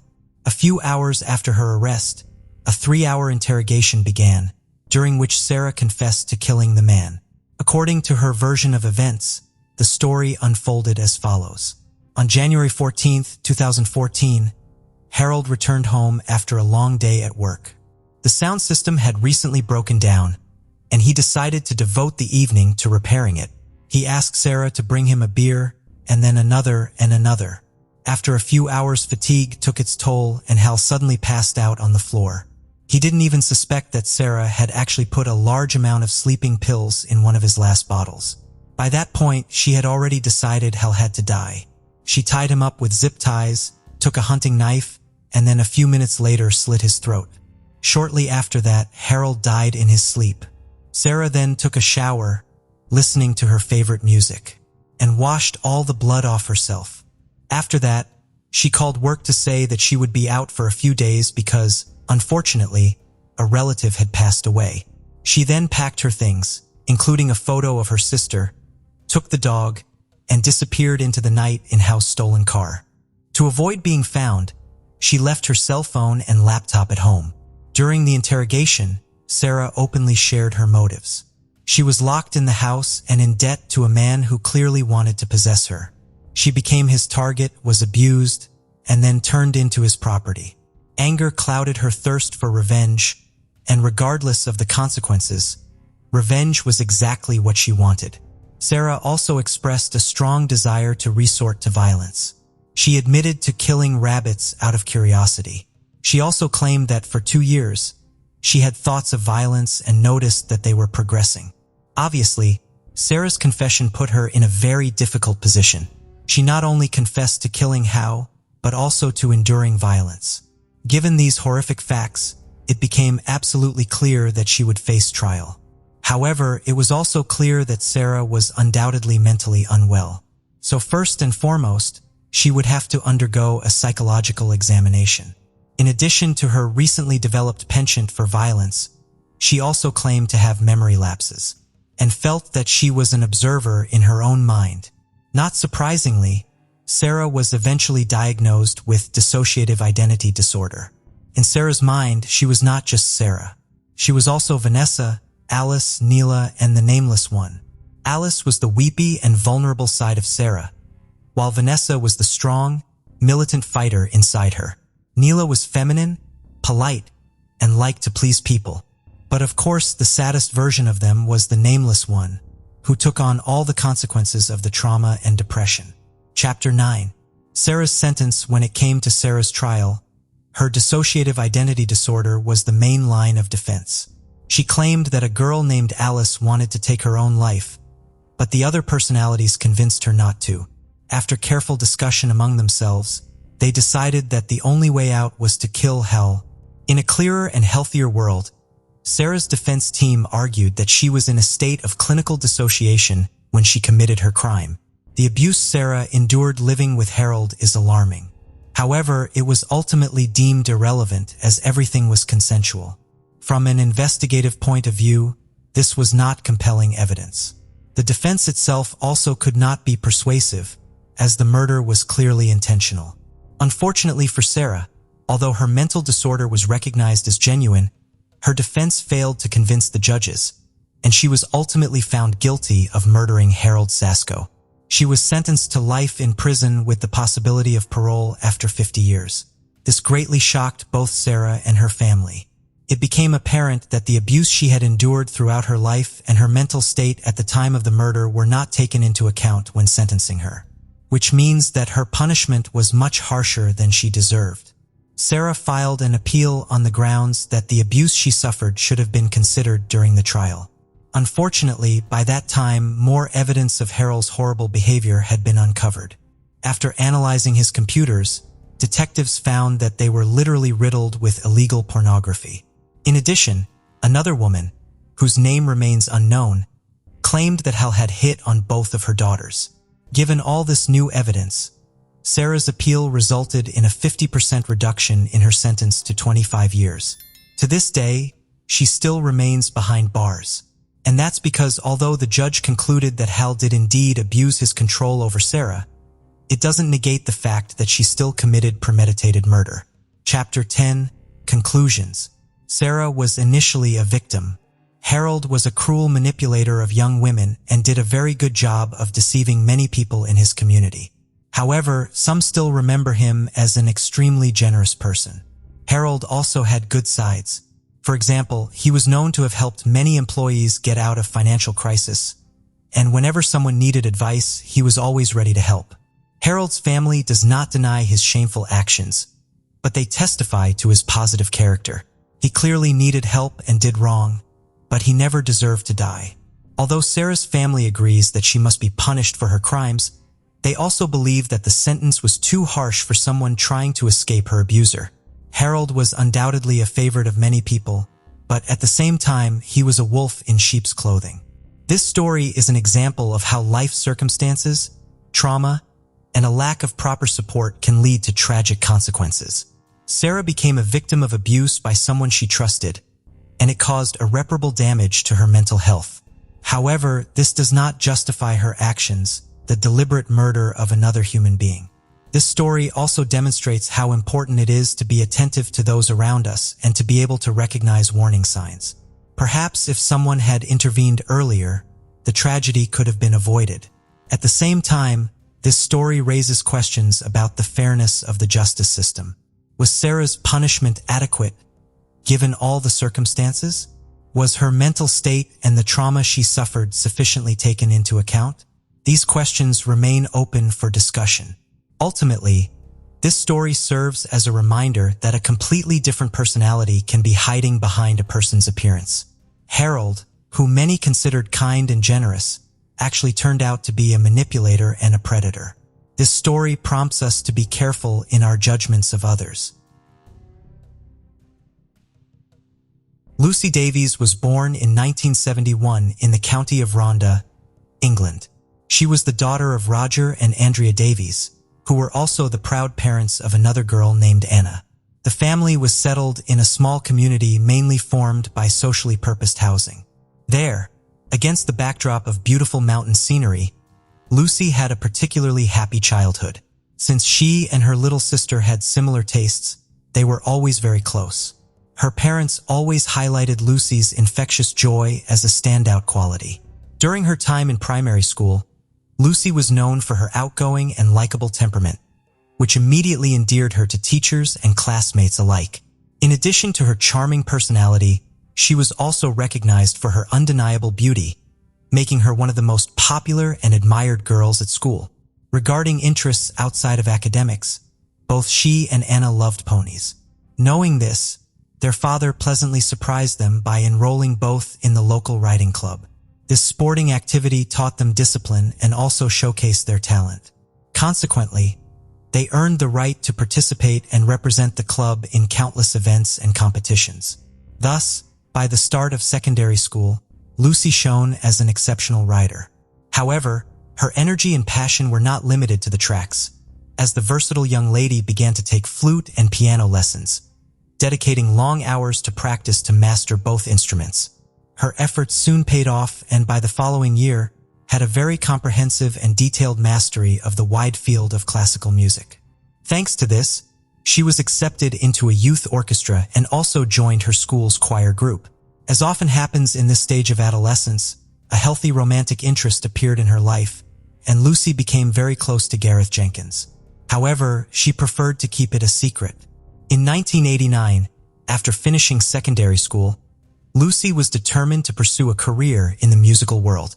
With that goal in mind, she enrolled to undertake a bachelor's degree at the University of Warwick. There, she began her new and promising life, always with the aspiration of becoming a teacher and dedicating herself to musical education.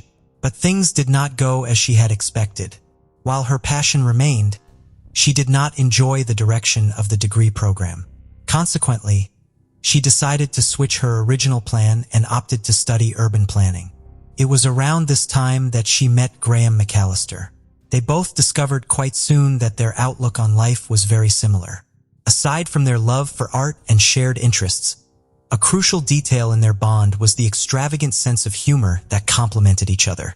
Their relationship flowed naturally, and as they made plans for the future, Lucy decided to introduce him to her parents. For Roger and Andrea, the meeting was wonderful, as they were certain that Graham was the right one for their daughter. So much so that they decided to buy Lucy a house in the city of Coventry, northwest of London. This gesture, in addition to ensuring her a life free from the upheavals of rent and moving, carried their wish for her to start a family. Shortly after moving in, invited her boyfriend to share the new home. As they continued with their studies in 1995, the young couple welcomed their first child, whom they named James. Lucy decided it was best to take a break from university to care for him. Meanwhile, Graham continued with his university commitments and to support the household expenses, got a job working the night shift at the city's postal sorting office. Over the months, this dynamic began to affect Lucy, because alone at home, dedicated exclusively to the child, and with many hours away from her partner, a feeling of boredom took hold of her. Then she found no better solution than to explore internet chat rooms for distraction. In this universe, she sought to meet new people. One night, while Lucy was immersed in lively conversations in various chat rooms, she came into contact with Harold Landry. At 53 years old and of American origin, Harold came from a financially struggling family in Louisiana. However, he understood early on that being just one among a dozen siblings, he would have to achieve everything through his own effort and will. Thus, from a young age, he dedicated himself to hard work to escape poverty. His opportunity arrived when he realized that in the oil business, the key was not in owning a well, but in providing the essential infrastructure for the owners of such fields. Consequently, he founded his own company, focused exclusively on the design and manufacture of hydraulic equipment for major oil companies in the southern United States. As he had anticipated, the business allowed him to amass a great fortune, eventually reaching billionaire status. By that time, he divided his time between his eccentric hobbies and a property on the island of Cozumel in Mexico. On a personal level, he had been married and divorced twice. From these unions, he had children whose exact number and identities are not publicly known. What was known, however, was that Harold made sure they lacked nothing. A particularly relevant event occurred in 1992 when, being single again, he met a married woman 20 years his junior, however. Neither her family nor her husband were obstacles for Harold, who directed all his seductive strategy towards her and won her over. On February 6, 1994, Harold picked her up to take her for a ride in New Orleans. For this occasion, they hired a babysitter.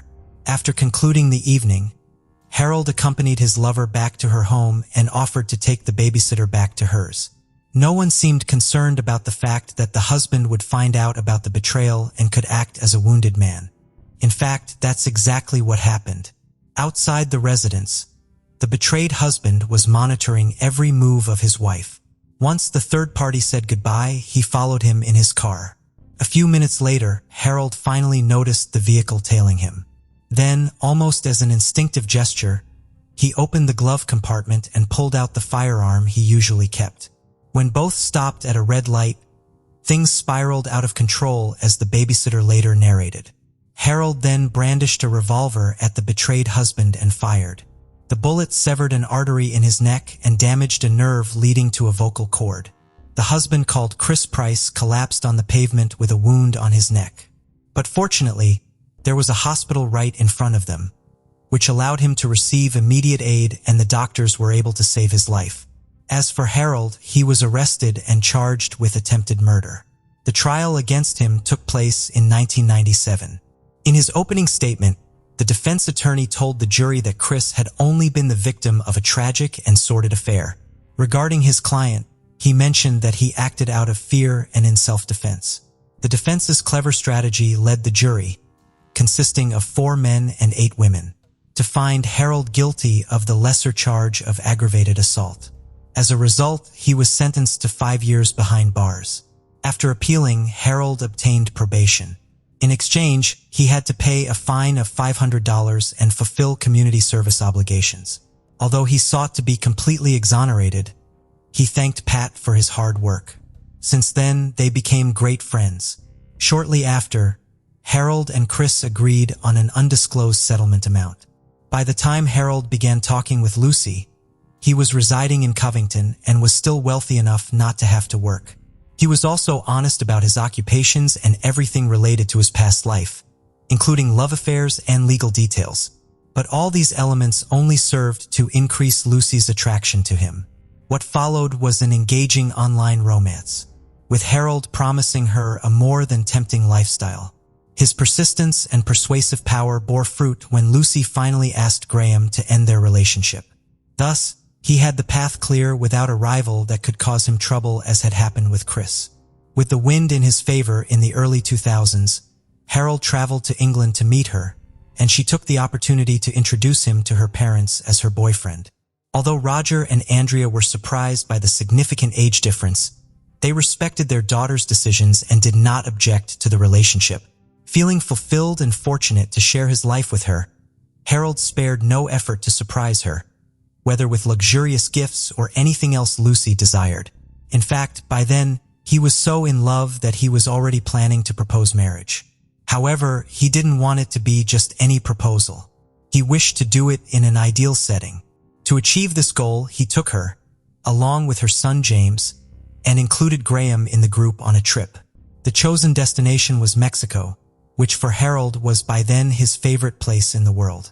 Additionally, his longtime friend Pat, who had been his attorney in the past trial, also had an apartment close to his residence, which added to the feeling of comfort.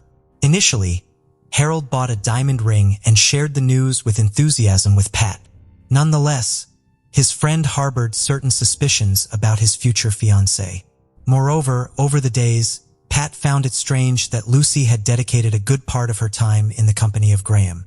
He seemed to be completely blind to it, and ultimately he proceeded with his plan to propose. Lucy happily accepted the proposal, and in mid-2003, the couple celebrated their union. Shortly afterward, Harold surprised her by acquiring a $1 million property in an exclusive neighborhood in Worcestershire. In this rural setting, the marriage had a prosperous and peaceful start, further favored by the presence of excellent neighbors like Rachel Clark and Stephen Kennedy, with whom Harold and Lucy formed a lovely friendship. Soon the newlyweds had their first daughter, whom they named Harriet. The event filled both Lucy and Harold with joy, and from then on he dedicated himself to the little girl with undiminished energy and commitment. Equally important and affectionate was the relationship he maintained with James, whom he treated as if he were his own son. But relentless time began to erode their initial bliss. Gradually, the demands made towards Lucy increased, and her moodiness became directly proportional to her husband's demands. As he saw it, his wife was to constantly adjust to his preferences and adopt a submissive role to his requests. She, on the other hand, had different expectations, so tensions quickly became apparent. As a conclusion, Lucy was direct and unafraid to express her thoughts. And in this dynamic, her husband was not willing to yield. With both having volatile personalities, their arguments often culminated in explosive breakups, followed by reconciliation once the storm had passed. Thus, moments that had once been pleasurable, like the children's vacations, became increasingly marred by fights. Meanwhile, James witnessed the disintegration of his mother and stepfather's relationship. To their neighbors' dismay, the disputes that stretched on for hours became a sort of regular soundtrack. By that time, Rachel and Stephen were aware that the couple had a tendency to abuse alcohol, knowing well that this was the fuel that ignited their shouting and complaints. When Lucy and Harold unleashed all their anger, leading to prolonged periods of not speaking to each other, their neighbors felt peace return. In mid-2009, thanks to social media, Lucy reconnected with Gareth. Having had no contact since their platonic love in secondary school, they caught up and chatted for hours, with necessary interruptions due to both of their commitments. After Harold went to sleep, his wife stayed in front of the screen. Soon, it became evident to him that, feeling unhappy, his wife had resorted to the same escape route through which she had found him, and he had no doubt she was looking for a replacement. However, far from confronting her, he considered giving her some space and traveled to Mexico, where he stayed for a while. Meanwhile, Lucy took the opportunity to invite Gareth to stay with her. In the autumn of 2009, her husband returned to England, thinking this time would resolve their marriage. But as soon as he stepped into the house, Lucy asked him for a divorce. Initially, he felt devastated. Then, after a few weeks, began a relationship. He met this new woman online. She lived in the vicinity and went by the name of Rachel. Parallel to each of their new romances, the divorce negotiations were underway. And as often happens, new conflicts emerged. Especially concerning the house, Lucy expected to keep it to ensure a roof over her children's heads. For Harold, on the other hand, this matter was non-negotiable. His solution was to offer her money to buy herself a more modest apartment on her own. At the same time, he completely excluded her from his will. Upon learning of the decisions of her still husband, Lucy flew into a rage. Her feelings of hatred towards him made her share everything about Harold's past with her son, James, not leaving anything out. Amidst the complicated process and considering the evident tension she was living in, Gareth invited her to spend a few days with him in Wales. Upon her return to familiar surroundings, Lucy no longer wished to disguise or hide her lengthy phone conversations with her new love. Meanwhile, both she and Harold were immersed in excessive alcohol consumption. The arguments escalated to unexpected heights, leaving the children at the mercy of a violent and unbearable atmosphere.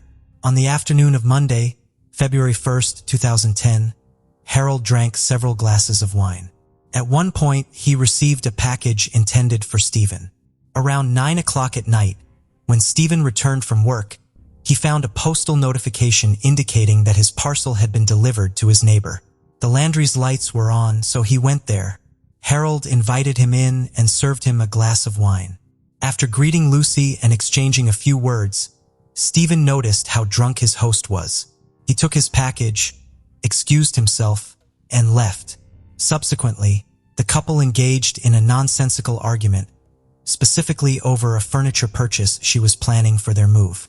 James acted as the years of fights had taught him. This time, the disagreement escalated to a physical altercation. In the scuffle, Harold grabbed a kitchen utensil with which he struck Lucy on the cheek. Unable to continue avoiding the facts, James appeared at the scene of the dispute and found his mother injured. He immediately called the police and then focused on securing his younger sister's safety. Not long after, Lucy and her children left the house seeking help. The first place she thought to go was to Stephen's house. However, just as she headed in that direction, Harold caught up to her and, with a knife, caused her multiple injuries. Then he left her under a bush in the garden and walked away. Alerted by the screams, Stephen went outside. It only took him a few steps to discover his neighbor. Although he initially thought she was unconscious, he quickly understood the severity of the situation. At that moment, responding to the emergency call, the police arrived at the scene. They called the paramedics and searched the vicinity for the perpetrator. However, they only found the children, hidden and terrified in the backyard amidst the darkness.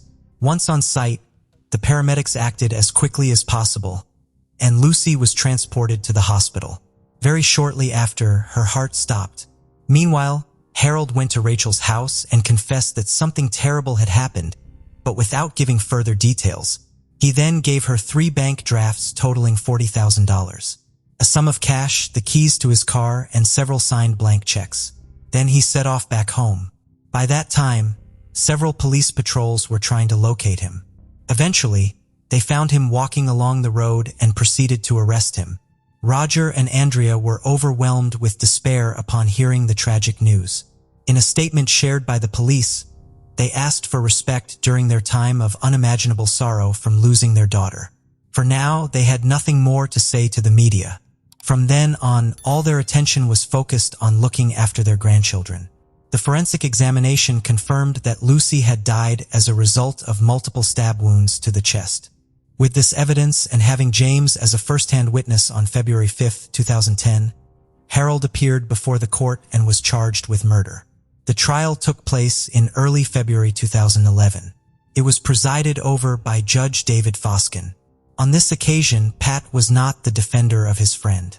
That task fell to attorney Andy Childs. Despite the evident difficulty of his task, the defense attorney argued that his client had been provoked by the fury of his wife, who left him no alternative but to act as he did. During his initial statements from the stand, Harold, amidst sobs, stated that he loved Lucy and regretted his actions. He then adhered to the strategy laid out by his lawyer, admitting to involuntary manslaughter because, in his words, Lucy had pushed him to the limit. To highlight the violence of the case, the prosecution presented a very detailed animation of the multiple injuries suffered by the victim. This presentation was shocking to those present in the courtroom. Finally, on February 24, 2011, after less than 4 hours of deliberation, the jury found Harold Landry guilty of the murder of his wife, Lucy Landry, who was 38 years old at the time of her death, while Harold was 64. The following day was for the judge to impose the sentence. He had harsh words for Harold, whose attack he described as indescribable and unforgivable. He also dismissed Harold's claims of possible provocation by Lucy, considering them a vain attempt by the defendant to save himself. Consequently, he was sentenced to life imprisonment, with a minimum term of 16 years before being eligible for parole. By that time, however, he would be over 80 years old. Lucy's loved ones thanked not only for the resolution, but also for the judge's remarks, which they felt almost perfectly expressed what they themselves felt. They noted that the sentence somehow helped alleviate the pain of their loss, although they also admitted that no number of years in prison for Harold would bring back Lucy's life, so they would have to work on accepting this painful reality. For his part, Harold insisted on proclaiming his innocence as he was heard saying he hoped to be able to appeal the sentence in the future. Thank you for joining us on this journey into the depths of unsolved mysteries. Cold cases not only challenge our understanding of the past, but also ignite our curiosity and determination for answers. Remember to subscribe to stay updated on our latest investigations. And if you have any information regarding the cases we've covered, don't hesitate to reach out. Together, we can shed light on the shadows of the past and bring closure to those who seek it. Until next time, stay vigilant, stay curious, and never stop seeking the truth.